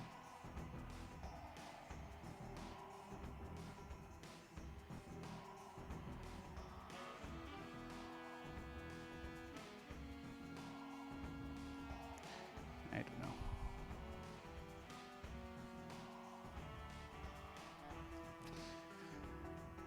I kind of like to not have to specify the name of it, because then people don't have to be like renaming their files all the time. They can just put the name of it in here. I don't like loading every DLL file that you find under the sun. That seems bad. I mean, it's not the end of the world, but it seems bad. So let's just do this for now. And we'll change it if it seems awkward.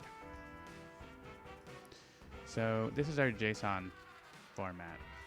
We could have a description here, I guess. But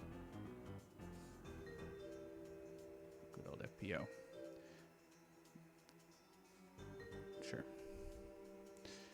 And potentially like version number stuff, I suppose. Something to think about. Maybe I'll just add a note to that. Version number. Like minimum build number, something like that. Supported on these versions, that sort of thing, that will come up. That's something we can add later too. So, and like the resources will be like more of like, you have to name, you know, you need to have a folder called images, and it has to have a folder called heroes, and it has to have a folder called migrant coder, or blah blah blah, right? It has like there's a prescribed structure for how your images need to be made, and then it's just all sort of, if it's a hero, I'm going to look for these graphics in these spots. If it's a villain, these graphics in those spots. And that's how the game works already, so that's pretty straightforward, I think. You know, loading DLLs and stuff is a little new. Cool. Okay. So let's load this JSON file.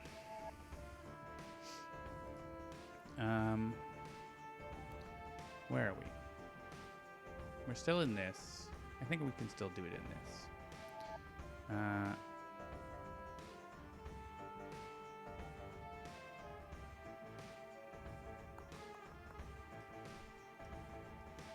We have access to our JSON library.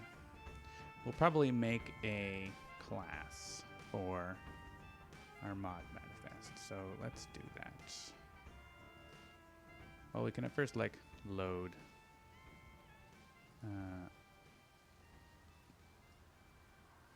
Load the manifest.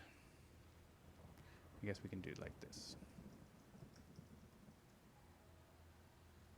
It's like here, right? Before we load the assembly, we load the manifest.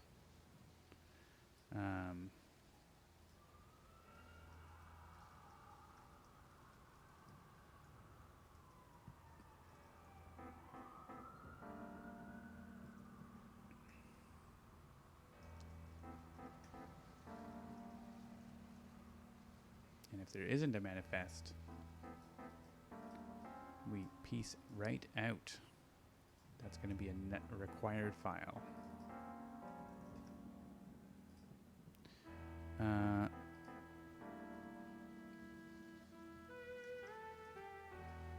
So basically manifest text, file, read all text. And we can like exception handle this too.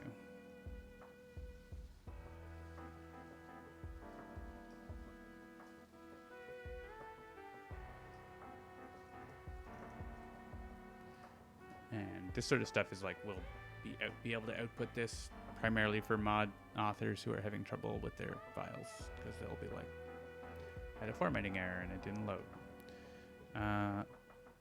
So, or maybe the file is not readable or whatever. So JSON, yeah, so JSON object parse. Good old parse, manifest text.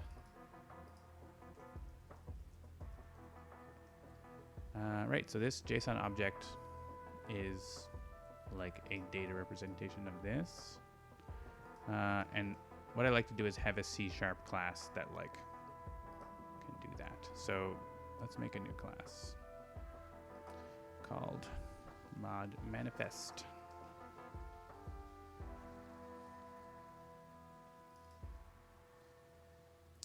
And it doesn't need to be mod behavior, it's just a data class.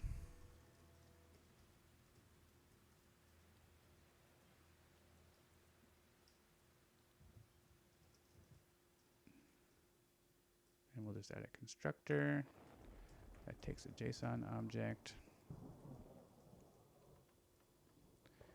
And I guess, why is that gray? I guess because nothing in here. So we can create some properties, right? It's like title.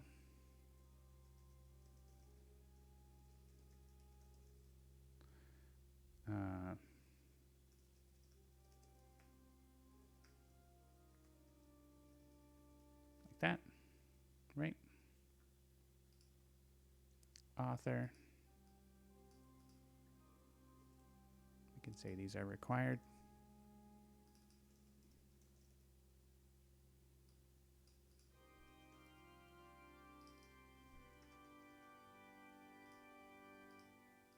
And doing this like just makes the rest of the code easier to work with, because then you don't need to be doing all this stuff when you're trying to work with it.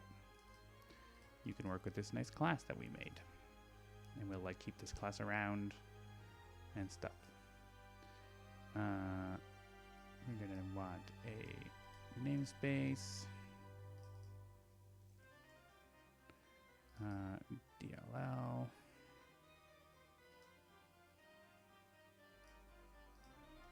There might be there mods that don't have these, but right now they all do, or all will, so I think that's okay. Oh, we can use namespace if it has a capital letter. That's the trick. Cool, so let's start with that. That's gonna get us quite over the ways. So manifest equals new mod manifest JSON obj. Oh, I guess we need to make that a public constructor. That's fine. Cool. So now that we've got this manifest, we can do the other thing.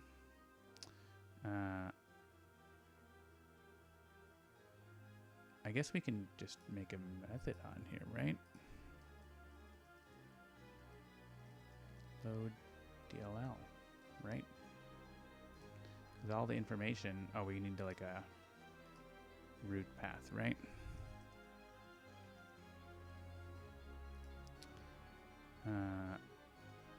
Like this. I don't know if this is the best place for it, but it seems okay. Maybe this won't be the manifest, maybe this will be like mod, I don't know. So instead of mod.dll, we will say that, right? So that's all data driven now. And we want system.reflection in here. And we load the assembly. The namespace is going to be this .namespace. We're going to want to be using Handelabra.sentinels.engine.model. And we need to use system for that. Cool. And stray \\. All right, so now we just need to call manifest.loaddll with the root path. And then this code has been put in there. That seems good. Let's try it.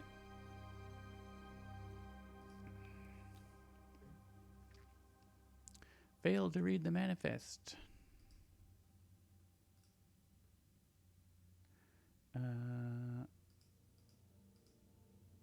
Okay.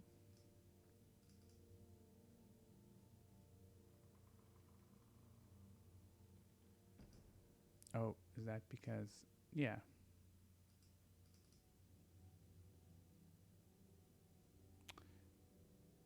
We got in here, right?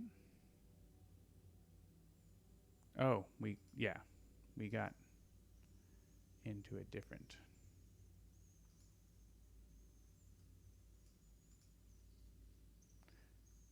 We got a null reference. Did our parse fail?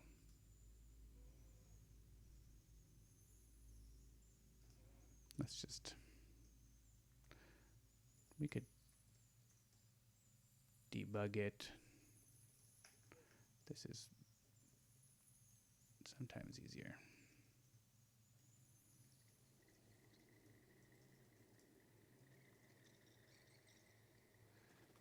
Did this fail just without like telling me?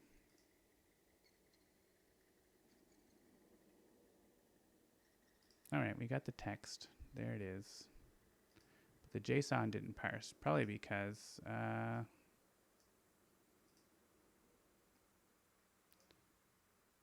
this returns null if parsing fails. Okay, so if JSON obj is not null, we do this.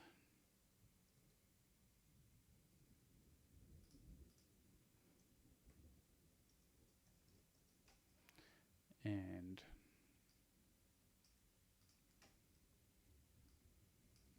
could not be parsed. That's more like it. Let's not have random null references. And yeah, then we get a null reference because of bad things. But yeah, so we couldn't load the JSON probably because I missed a comma right there. You know what I always do is I go to this great site, jsonformatter.curiousconcept.com, and I paste in my JSON, and it's like, here's where you screwed up. Expecting a colon, not a comma. That's not what I pasted in though, is it?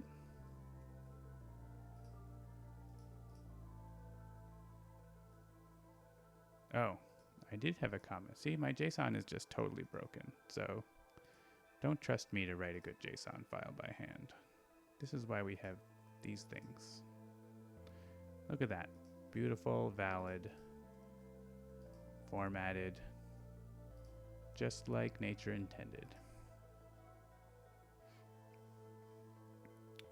All right, so here we read the JSON and it printed out nicely. We loaded the assembly and we were able to load our game. Brilliant. Cool. So we've got our rough little manifest here.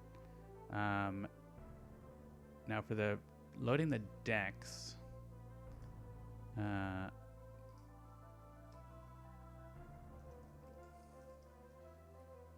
get object. That's like another thing. So what we want to do is like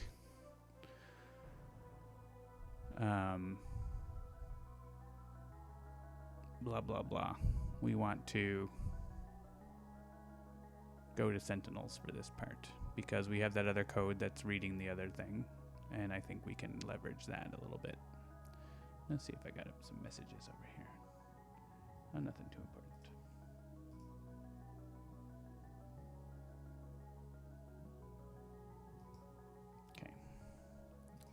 Okay. All right, so let's take this and bring it into Sentinels now, and maybe we'll make like a test scene that can use it, and we can start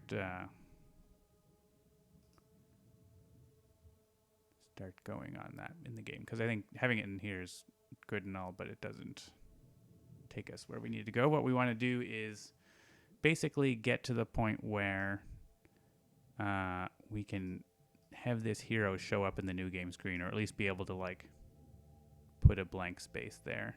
If we can get it to choose the hero to get to a new game by the end of the day, that would be really cool. We'll see if we can get there. It's going to take a short break again because it's nice to get up and move. And I didn't keep my BRB. So let's just bring it right back. Boop. I'll be right back, and we will get to bringing this into Sentinels.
All right.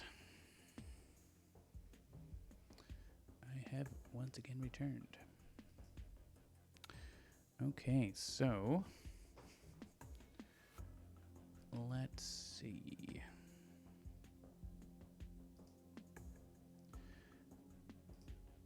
I want to get this into Sentinels, and basically it's like some of this code, and I guess, we want to make sure when we build the game this works too, right? So let's do that. Build for Mac, so I can actually run it. And let's get rid of this Linux build.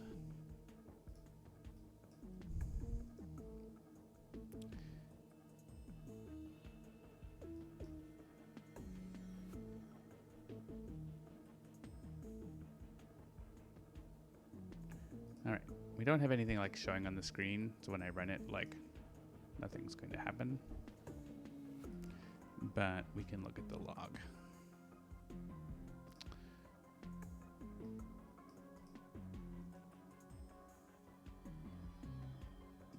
This. Yeah, so error. It has errors because it tried to make the game with that deck and it wasn't around. But the reason for this is because this mods folder is not where this game is. So if I copy these into here with where the build is, or if I moved the build down here, I guess that would be probably smarter. Well, let's just do it like this. So let's clear this. And now that we put the mod here, we should see the same behavior as from in the editor. Hey, look. We got a mod. We got mods. We loaded the assembly. We printed out all the things. It all worked. That's good. Okay. All right, so let's close this, I think. And that. And let's go back into Sentinels. Sentinels! No, not this. I mean, we'll get to this, but I want to get the Unity project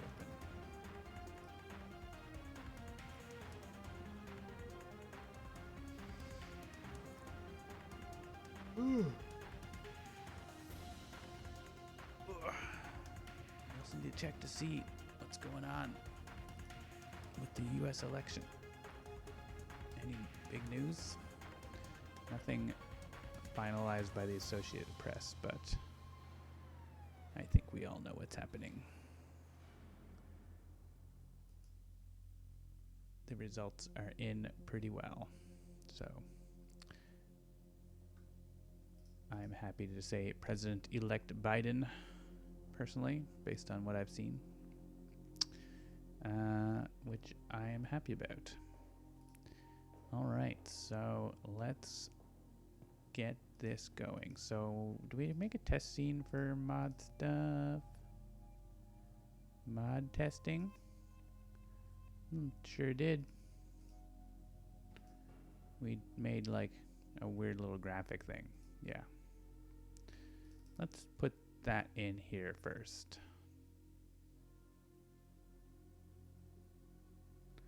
Maybe. Visual Studio. Are you there? Sometimes it's not there. Oh, I'm clicking on the wrong thing. That's why. Let's go to this script. It's like, of course, I didn't say for it to open anything. Why would it open anything?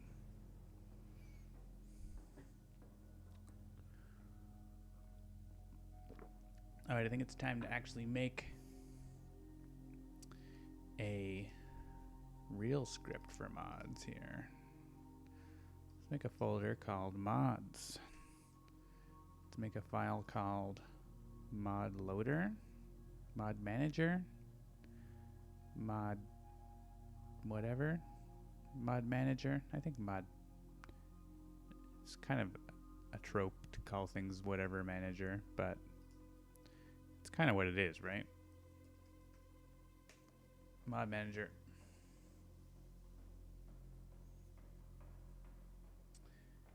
Yeah, Jake, I don't know what would happen. There's like an arrangement that could end up being tied, right? 269 to 269. That would have been messy. Even more messy. Okay, let's close most of these. So this mod manager is going to be like responsible for mods, and it's going to just be like a singleton that's always around, I think, probably. All right, let me just get some.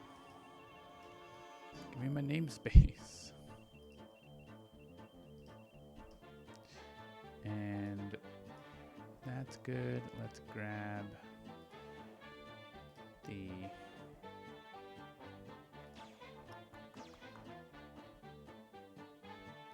script that we made, mod manifest. We'll basically keep that. And we're gonna like take it, grab some of the code out of this. We're not gonna like keep it necessarily. So we'll probably, yeah, we'll just get the coroutine out of this.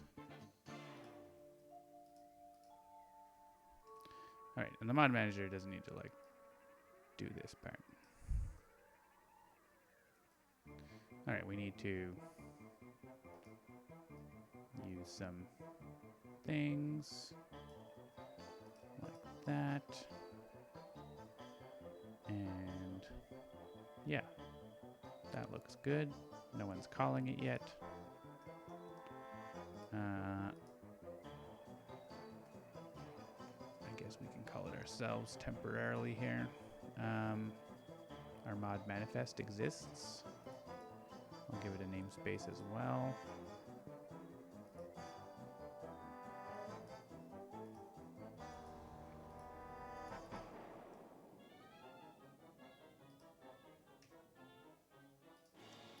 Cool. All right, so if we have this mod manager in our scene, it's just gonna go off, and so let's just make one here for testing.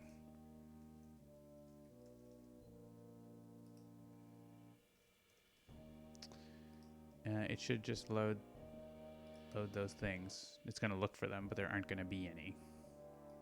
Yeah. So that other thing is from our other thing. So let's put those mods, just copying these mods everywhere willy-nilly, into Sentinels. Sentinels folder just right here should be where it will look for them. And yeah, look at all that. We got the manifest, we got the JSON, we load the assembly, and all the other stuff that was going on. Cool. So that is happening just fine.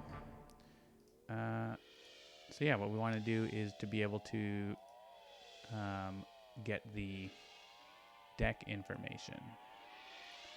And product data model is where we have these things. And how do we parse all that? Yeah, we have like an expansion object. We could just call that an expansion, right? It's like the same thing.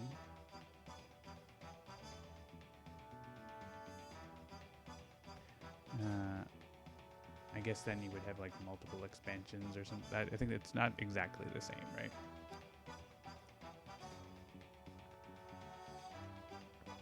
I think since this is like not quite the same as the DLC, I'm gonna copy this stuff,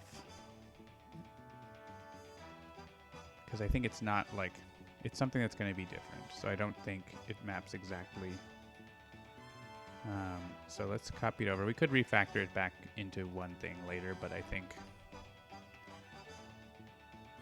for now I'm okay to do this way to begin with. Anyways, we can revisit.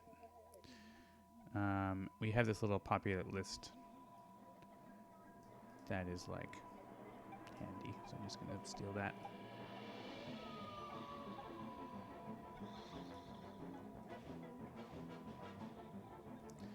And do this. Right. And this is going to be like that.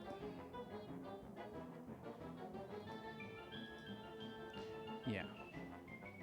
Because like this expansion thing can have like, it's just a DLC expansion, but mods can have like decks, they can have variants, they can have maybe the UI things, maybe they have other things. Like they're not just decks, and they're not just, and they don't have asset bundles, and yeah, they're just not exactly the same. So I feel okay with that. So let's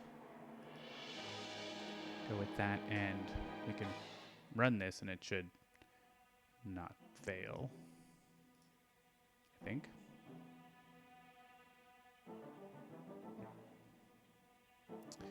Cool. And then what the mod manager can do is look at, or like, it needs to remember the mods that it has.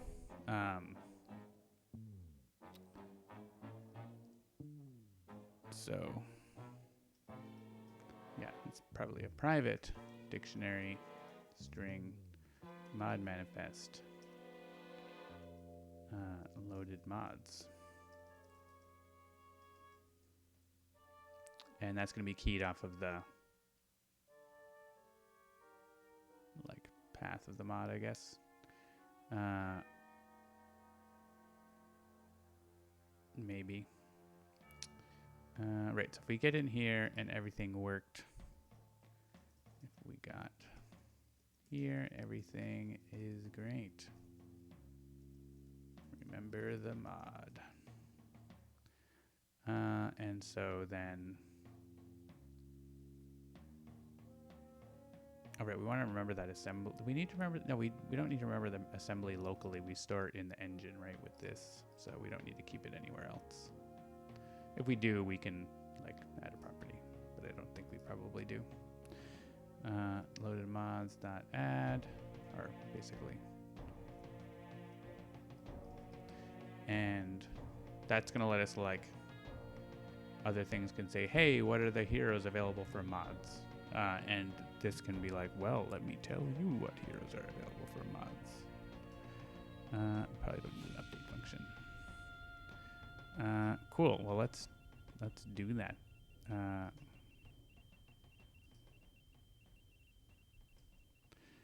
Like IEnumerable string get available heroes, right? And this is like, we want to select many. Give me, or dot values dot select. What? Did I not have system.link? Why isn't that just not always at the top? I love system.link.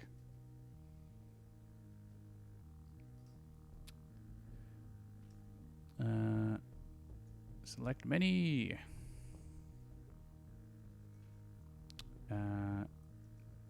M.hero deck identifiers.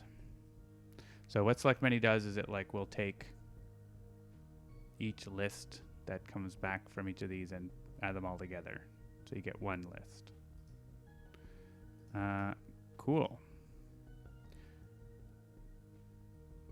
And then maybe at the end, we can like test this by going like at the end of this. Is this where we are? Too tall. Function's getting too dang tall. Yeah.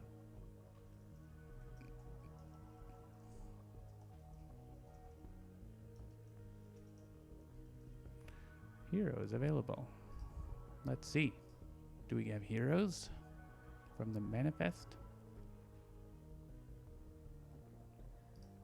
Migrant Coder. There it is. That came from the manifest. And so now what we can do is start looking at using that, right? Because now you can say, we have a hero, we can like show it in the new game screen, and show a graphic, put a thing, and all that stuff. So I think this mod manager is something we want to have like at the start of everything.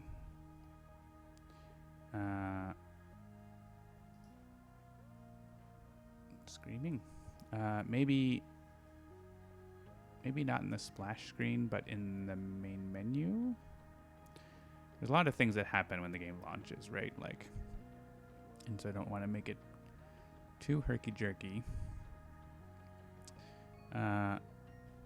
We do need to like. We might, I don't know. We might have we might end up with like a separate screen that loads mods or something. We have a few things that happen on the main menu, like the achievement syncer. Maybe let's put it on the splash screen for now. We also have this splash screen audio, so we have like 2 splash screens for reasons. Maybe we'll just put it on the splash screen for now. And if we find that we need to have it like happen later, like maybe we add a separate scene that's like loading mods, so it takes notable amount of time or anything like that.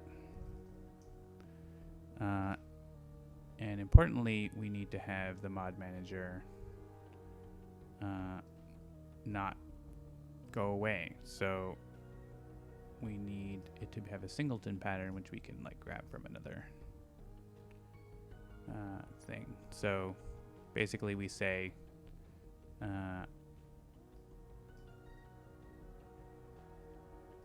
there's only one of you. But it also, normally when you change scenes in Unity, everything gets destroyed.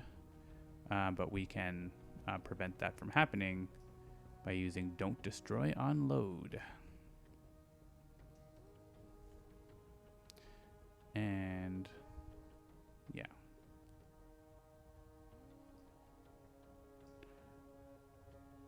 We can do this.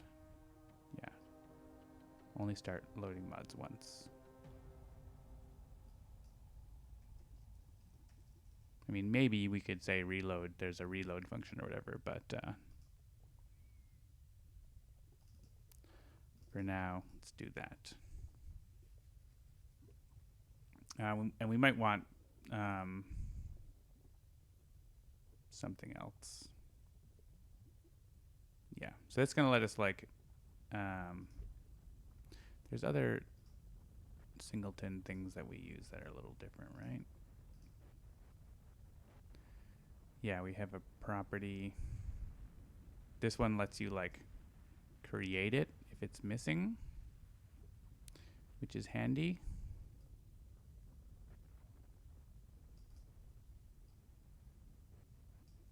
I kind of like having that.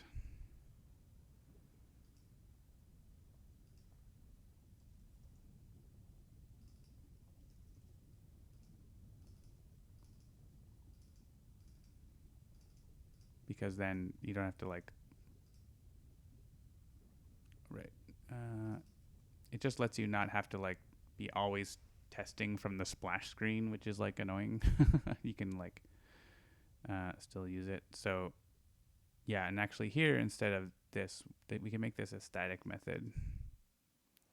Or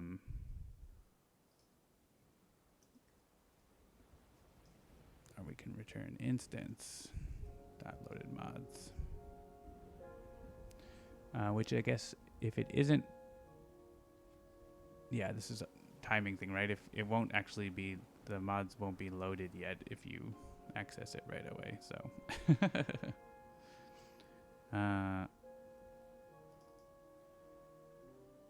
so yeah, maybe we'll keep these as instance members, and you have to just use the instance specifically, and we can add a property public bool finished loading.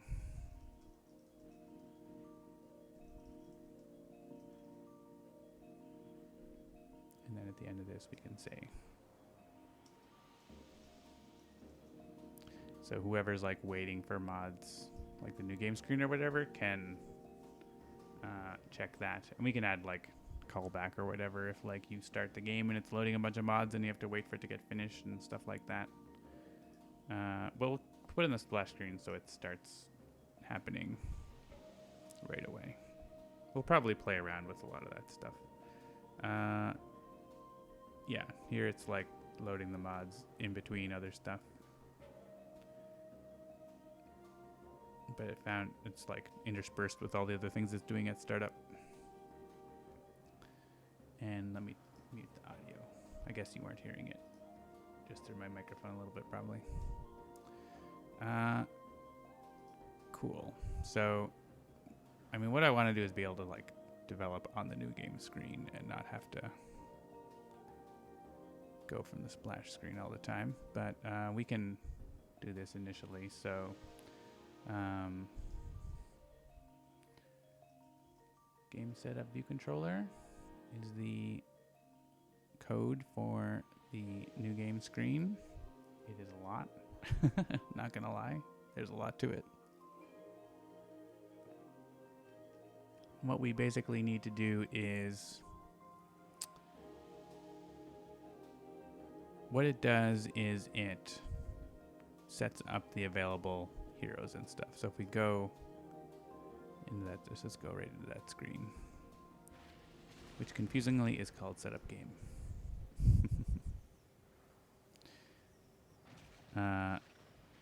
So when it starts up, it like gets all of the heroes, villains, environments, and like populates these areas with, a item in the table for each one. As you can see here in the inspector, the available heroes have them as well in their big table. At the start of when we're not running, those are all dynamic, right? So there's nothing in here in the scene view, and the code will look and see like what are all the heroes you have access to from your DLC and or whatever, and show them. So we just need to also show ones that come from mods, and where those all get configured is here. It's been a while.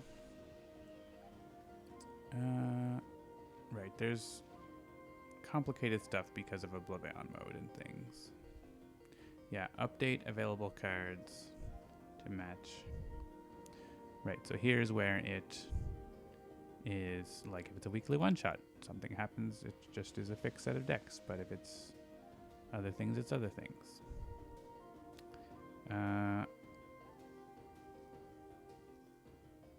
Okay.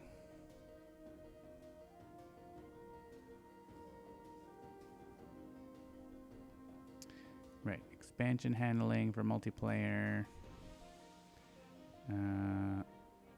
Villain handling. Yeah, so here's where it's adding the hero cards, because all the available areas will all work the same way, so it just adds them.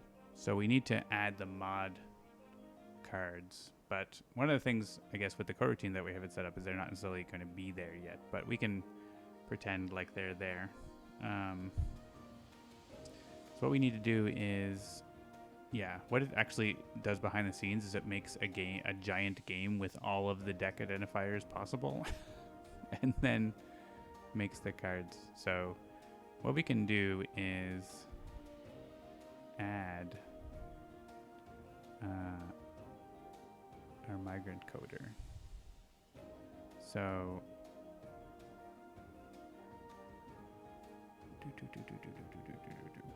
it's just all in available deck identifiers. That's interesting. And then it just filters them from the game. So that's interesting. Okay, so we start with where's this set? Right, if it's Oblivion mode, we put Oblivion first and then everything else. Otherwise, it's the villains and then everything else. and everything else has the environments at the end. Okay, so we need to, I think, flesh this bit out a little bit. This is where it all comes from.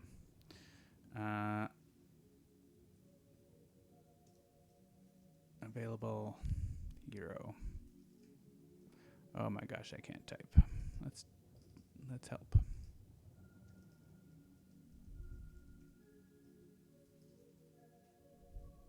So this deck definition not available heroes we saw is just that constant string, right? Then that gets filtered by whether you own it or not.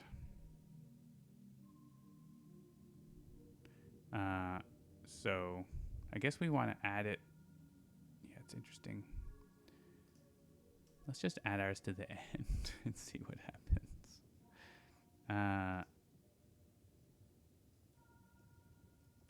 Mod manager dot instance dot get available heroes. Let's just add it to the end. It's actually not going to be correct because it's not going to have the namespace on it. And it's not going to work here because the mod manager is not ready yet. So let's go to the splash screen. The thing that I said I didn't want to be doing. We'll get there. All right. Let's go new game. And we got, right. We did actually get an error about loading the deck. So it did try to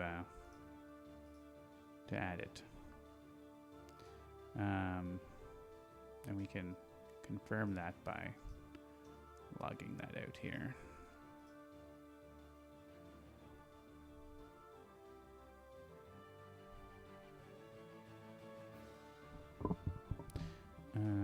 Oh, why am I going to a weekly one shot? Let's go new game. Yeah, so at the end of this, we should see our migrant coder. Yeah. So what we want to do is have that have the namespace.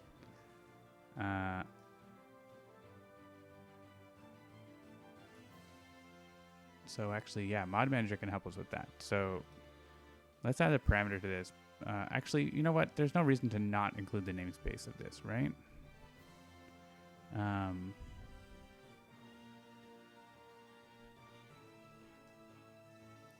And to do that, we can say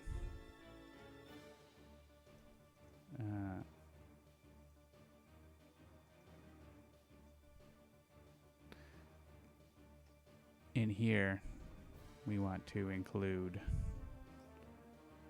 the namespace of that. So 0.1 m dot namespace and then just h. So that's going to be for each hero deck identifier.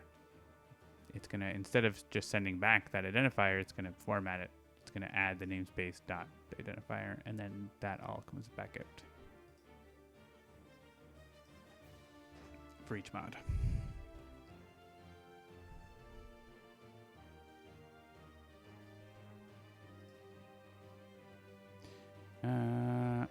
Hey, look. Workshopping.migrantcoder could not find a sprite. It made a entry for him there. We did get a exception somewhere else.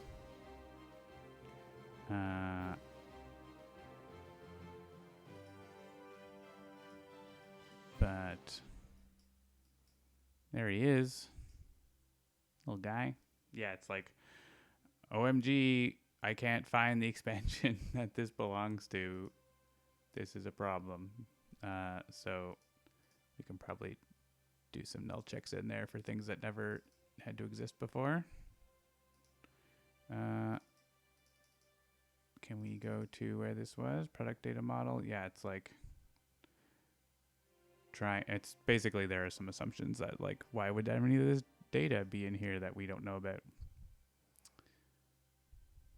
If you have guys in team roster when you're picking heroes and pick a hero from a mod, a random chance to hear a voice line. That would be funny. If we have money and time to get Joe to record new lines, maybe, but that is a project. Funny ideas are not always feasible. All right. Yeah, this update available cards is like, hey, are you able to, where's the product that belongs to this? I don't know why. Let me go to the file.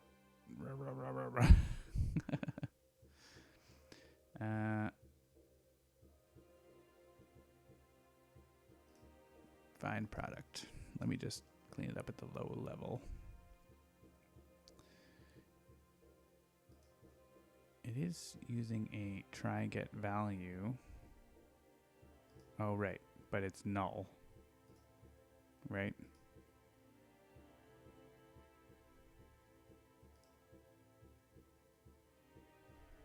We're passing in null to find product, which shouldn't be happening. Add cards.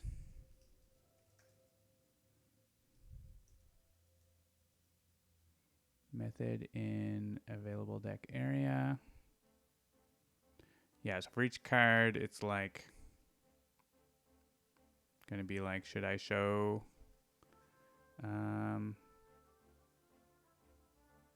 yeah.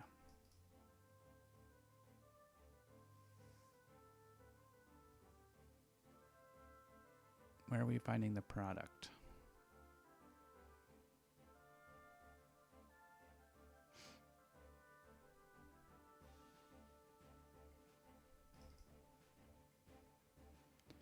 Right here.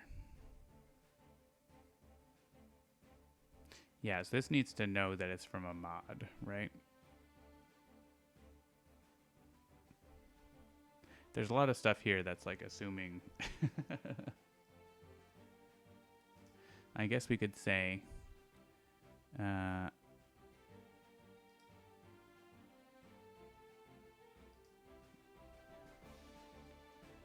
if identifier dot contains, if it has a period in it, then it's a mod.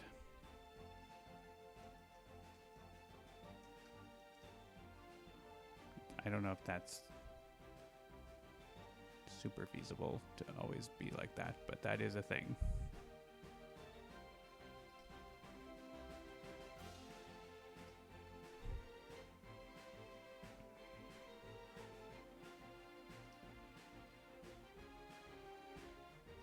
All right, we're still unhappy. Add cards. Right, we are saying the deck is playable.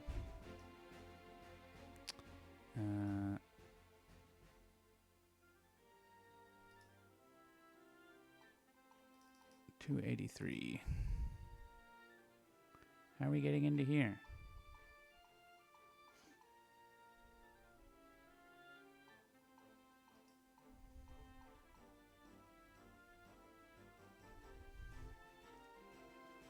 Did I not?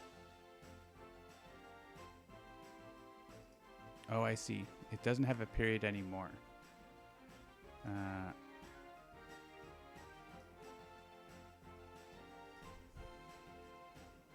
That's actually related to... It probably doesn't have a period anymore because we stripped that out for reasons in the game.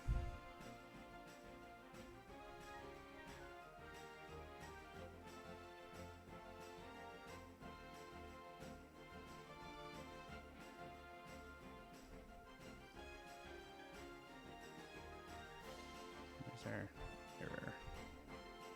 Yeah, this function gets called a lot, I guess.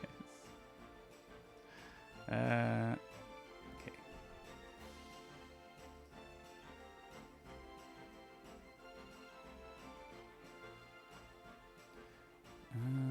Yeah, we need to know that it's from a mod.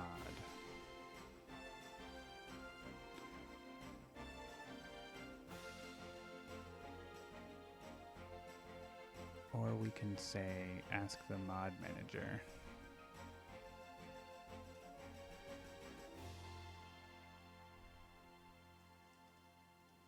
is, I mean, I would like it to be easier to check. I think that's something we need to like record in the game that it's from a mod, right? Because we need it for saving and loading as well.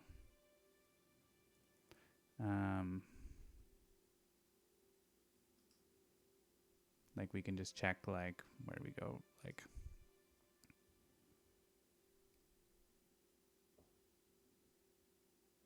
is card dot mod namespace or whatever, right? Like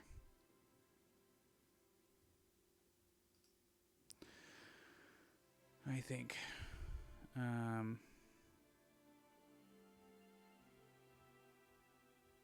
is probably what we need to do. Anyways, we can just add some null checks for a second here. That's what some of these, I mean, these null checks are pretty safe to add no matter what. I think this change I made in here is probably not, it's not going to be a thing. Just fix the null references for a second, and this might be something we get back to because we have to sort of like figure out how to record that this content is from a mod, because when in the context of what's happening here is like that stuff is actually in a game, right? So 283, is this not what I just typed in?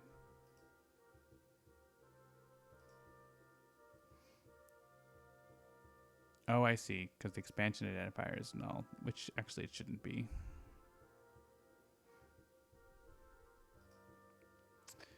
But right, so I guess just in case people are going to put null in there, right? So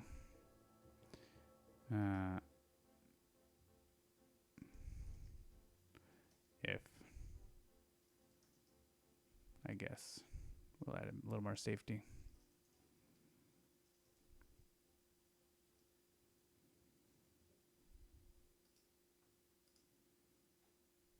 There's a lot of sort of conflict here between how we handle DLC and how we handle mods. Not conflict, but just like it's used to doing that. And so we have this new kind of content that's not DLC, but also not core game.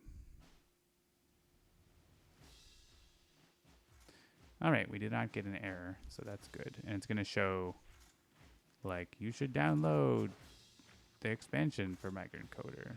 It's okay. And then here is probably another thing that's saying we need to show the expansion because it's an expansion. Full card panel for, I don't know why I can't click on those.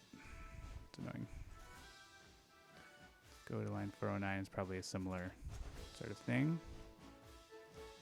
No?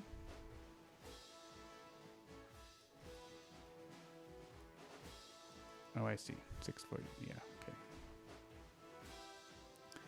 647 is setting up the expansion purchase panel. Yeah.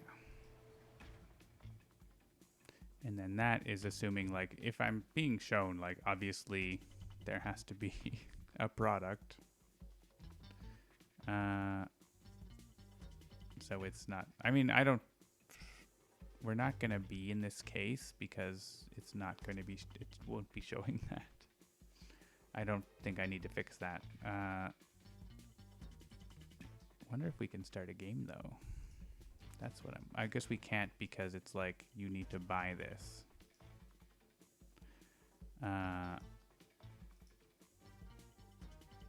Right. We can just say we don't do that for a second.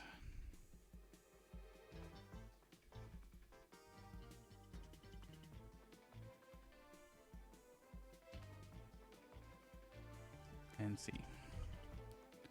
Just for a second.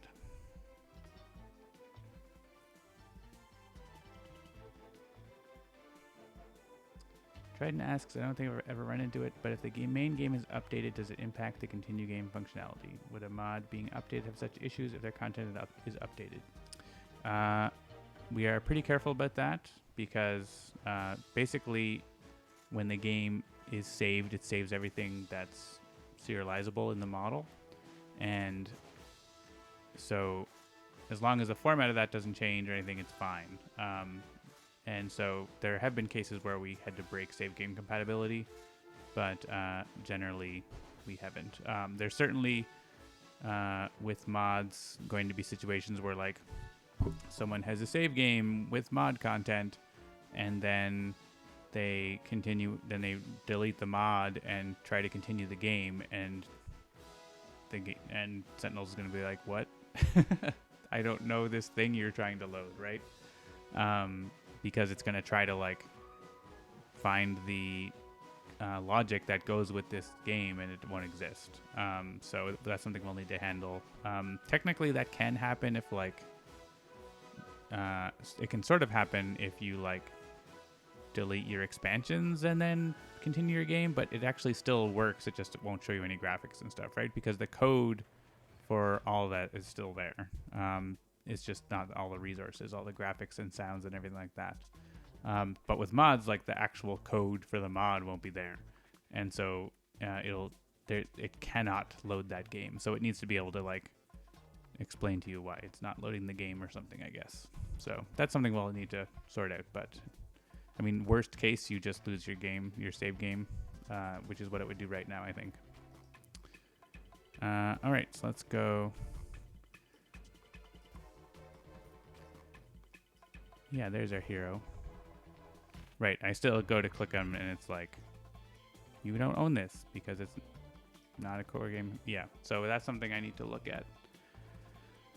And we need to like be able to identify that that's a mod character. I think that's the thing, because there's probably several places where this is like doing this sort of check.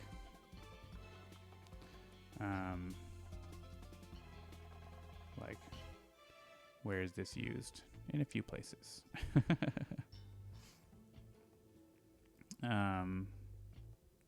Yeah, like if it's not playable, it shows the full card view with the expansion info.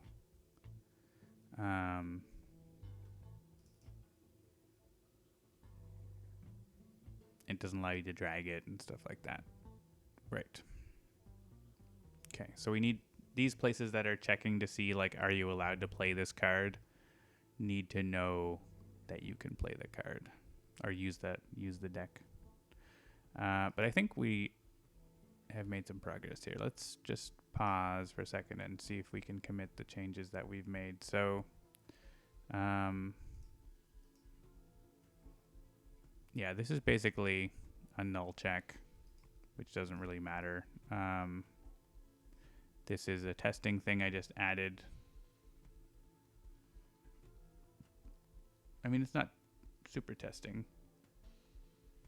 I don't know if I can want to commit that yet. This is just a null check. We can probably just commit those separately. This is just a spacing. Let's say add some null checks.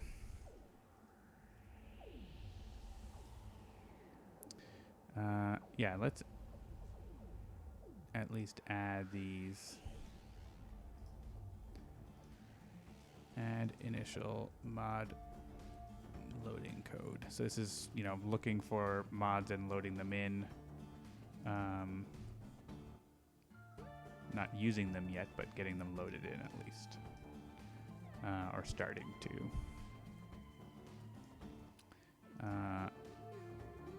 And yeah, so how getting the new game screen to work in the way we want is the trickier thing. So yeah, I think, let's see where we are in the, let's make a checklist for this. So find mods in games directory and read their manifest, load the assembly, register it. Those are working. We need to like make deck, list of decks accessible to other parts of the UI. So this is partially done with the heroes. That's not quite finished. But yeah, so the new game screen we sort of got into.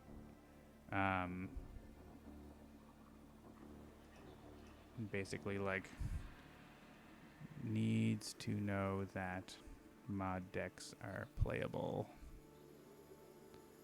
And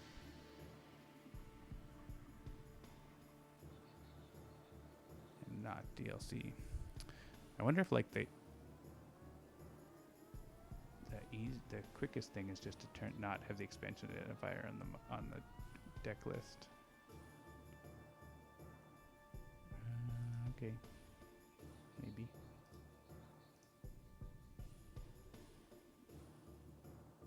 Oh right, did I commit that commenting out? Yeah, that was a mistake.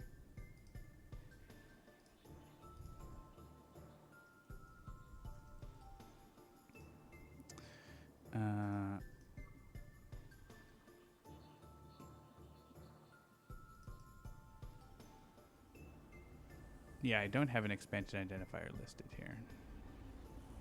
I don't think if the expansion identifier is not there, it means it's core game, but I think it's getting confused because it's not in the list of core game heroes either.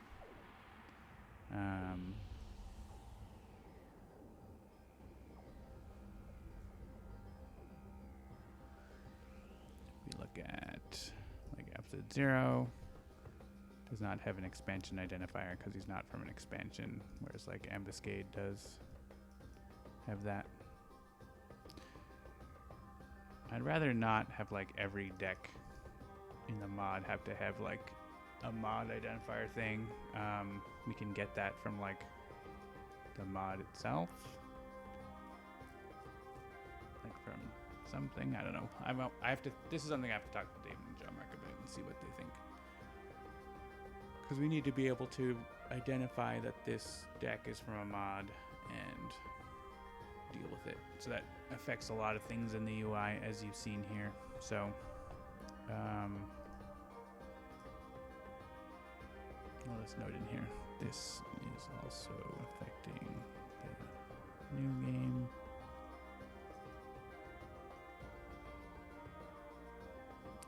As it doesn't know that deck should be playable. So yeah, that's something we'll, I think, chat about next week, and we'll be continuing working on this stuff as well. But yeah, so we're getting closer. You saw we had the deck showing there in the new game screen. I could like comment out a bunch of code, I guess, to allow it to be played. That's gonna be the last thing I do today. So let's take a look at that. Just for funsies. Like in theory, when everything is fine, right? I mean, we could just go to this and say return true.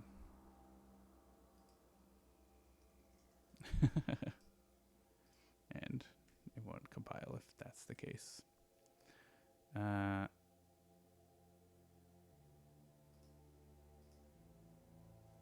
I think that's all that might be needed.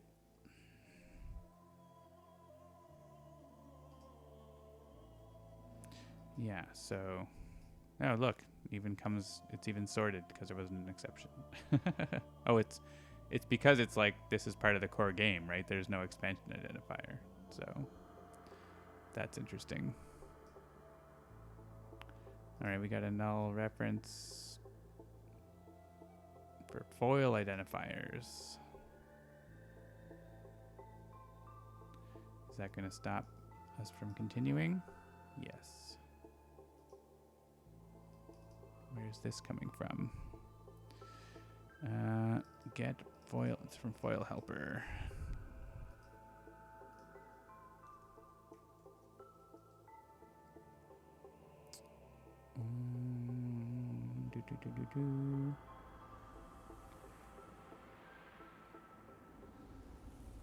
Right, there are no promo card definitions.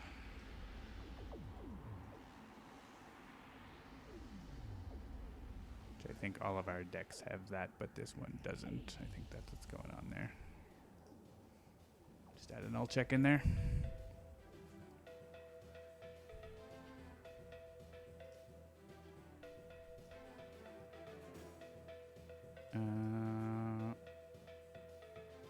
Line 81.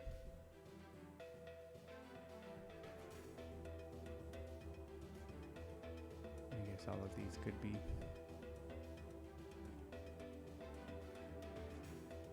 Why is this so annoying?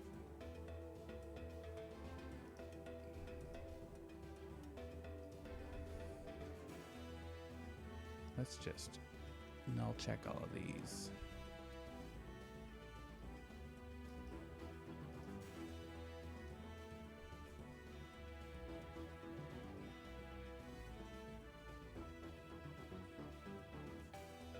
Foil stuff.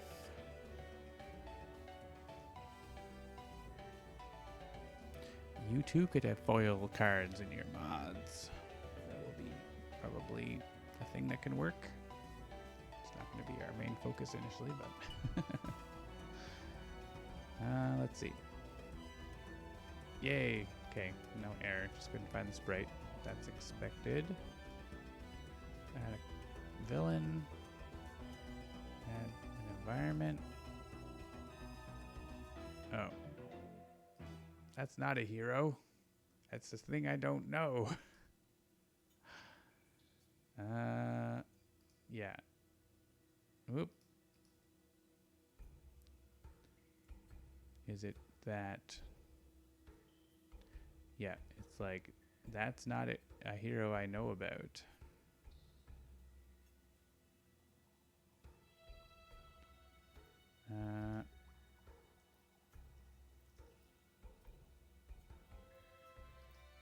Just gonna comment this out.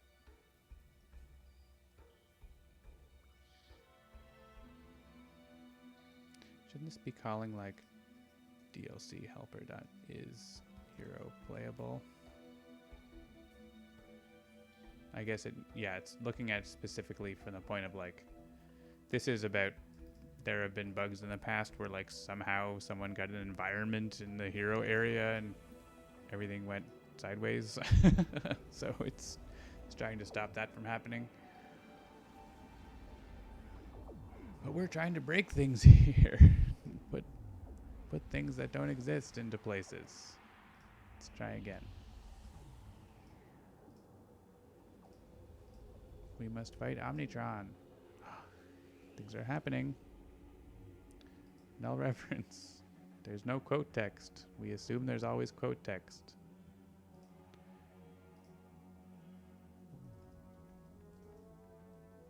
Do we not have quote text in our little friend? I guess not. Line 882. We're grasping at straws here, trying to get a game to start. Oh yeah, it's like, it's looking for the text and it can't find it because that is not in the cache because it's a mod.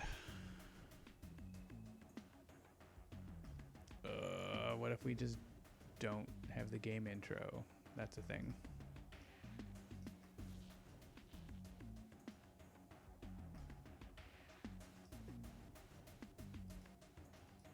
There's so many little things.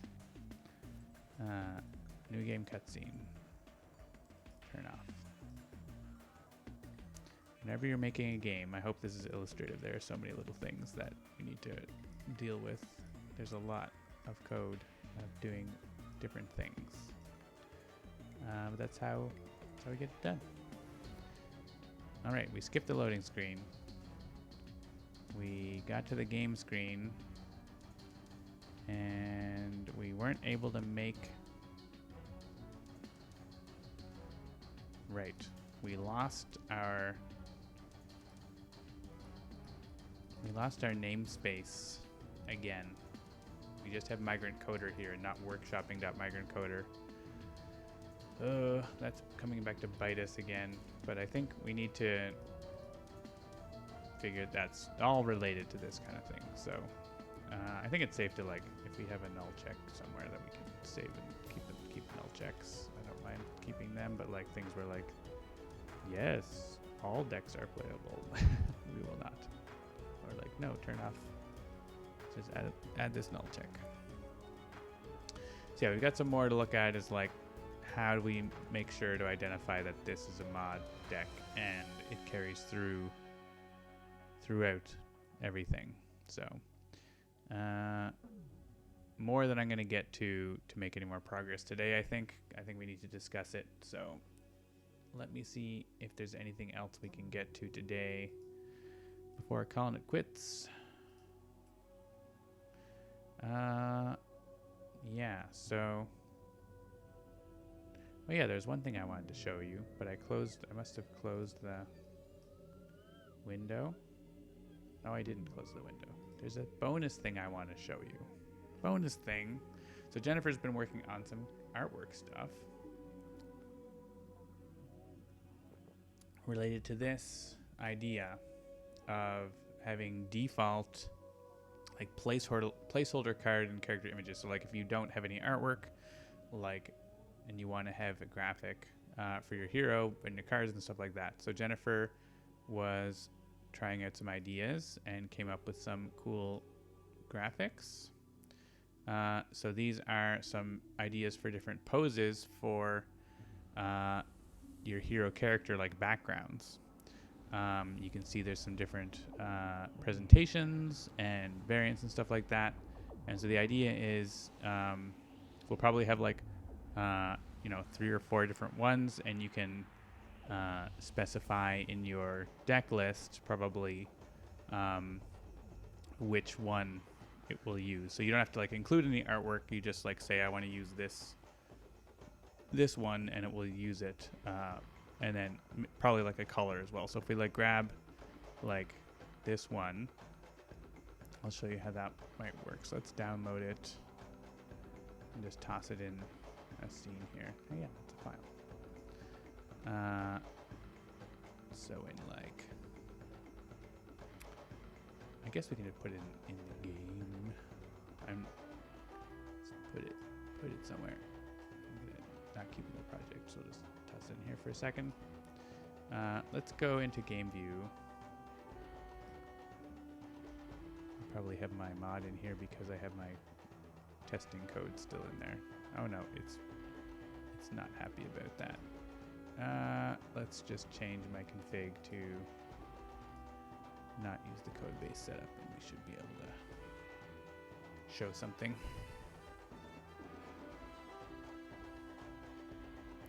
Yeah, so here's your hero. So this has a graphic.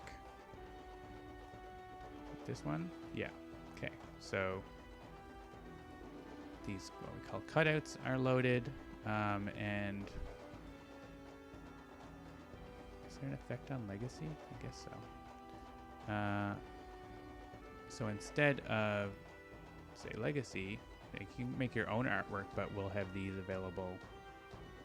And maybe, yeah, it'll reload if I click that. And then like we can like put in, oh, it actually could support like gradients. So like we could say like, you can provide 2 colors and then be able to have like a gradient effect. So at least you get, it's still going to be the same graphic, but like you can have like a little bit of personality to it. And of course we'll probably make them available. So if you want to like draw on it, or you could do that, or you could, get artwork made or make your own artwork as well. So different things you could do. So yeah, that's what Jennifer's been trying out for an idea of having like a placeholder kind of character artwork. I don't know if there's a way to like have different, I guess we could flip. Probably not. To have the gradient not be top to bottom, but different directions. We might be able to extend NGUI to do that. Right now it's just like top to bottom gradient is pretty simple. could potentially be like side to side or whatever. Yeah, I mean, it's basically, so here are silhouettes, take your pick, but it's pretty easy to do like a gradient, so, or color tint, so that's something we'll want to support. So like, and I think like probably what we'll do is like if you don't specify something, it'll it'll pick something at random, like so it'll pick one of the artworks, it'll pick the colors at random, probably just like random seeded by whatever the character name is, so it's like consistently the same, but it's going to be random. You know, mine migrant coder is going to be one set of values versus, you know, Trident 42 is going to be different, but it'll be the same every time you load that character up.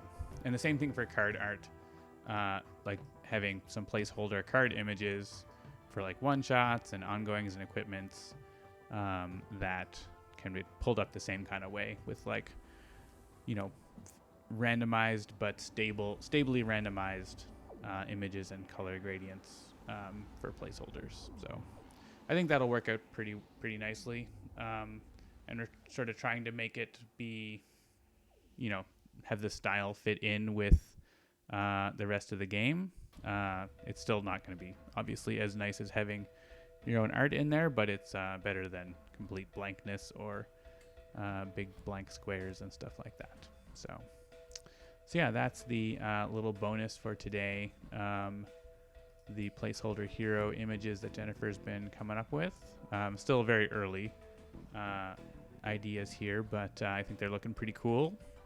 I think Jennifer's been doing some good stuff there, and you know, there'll be same kind of thing for villains and probably some card art and environment backgrounds and things too. So yeah, the color, you know, if you just have a blank white, it's definitely add some depth to it. And you can be like, oh, well, what if I want my hair to be like, you know, aquatic? You just choose more aquatic colors. And there you go. There you go. So yeah, that is that's some fun stuff. So Jennifer will probably be on at some point doing some more art stuff once we get, you know, more into that. But we're still pretty into the sort of initial coding stuff right now. So yeah, I'll probably call that for today. I think we got some good stuff done. We got what did we get done? Yeah, we got the XML documentation thing done. So that's going to be in the next update of Sentinels. I don't know if that's going to be by next week, but hopefully by the following week, so we can get the ad hoc load. I basically want to have that with the ad hoc loading as well. So there's going to be a bit more to that, I think. But for now, there's a Trello card with the documentation XML files. Just pop those into the same place where the DLLs are, and then you'll have those autocomplete and IntelliSense documentations available. It's not complete. That's a whole other card to, like, you know, complete all the documentation. But what we have, you have at this point. And we talked with Jean-Marc about getting a higher level engine documentation moving forward. And yeah, we worked on the mod format specification. That's going to be documented as well. Right now, it's just still in progress and development, so I wouldn't worry about trying to make your own or anything just yet. That will come as we continue with this ad hoc loading and getting things working in the actual game. So yeah, very cool. I think that is probably all. I think that's covered what we did, and we'll get back to you next time. So have a great weekend, everyone. Thanks for tuning in. And if you're on YouTube, I guess have a good day whenever you are in the mysterious future. And maybe you're playing mods already, and this is all like just in the archives. So thanks. See you next time.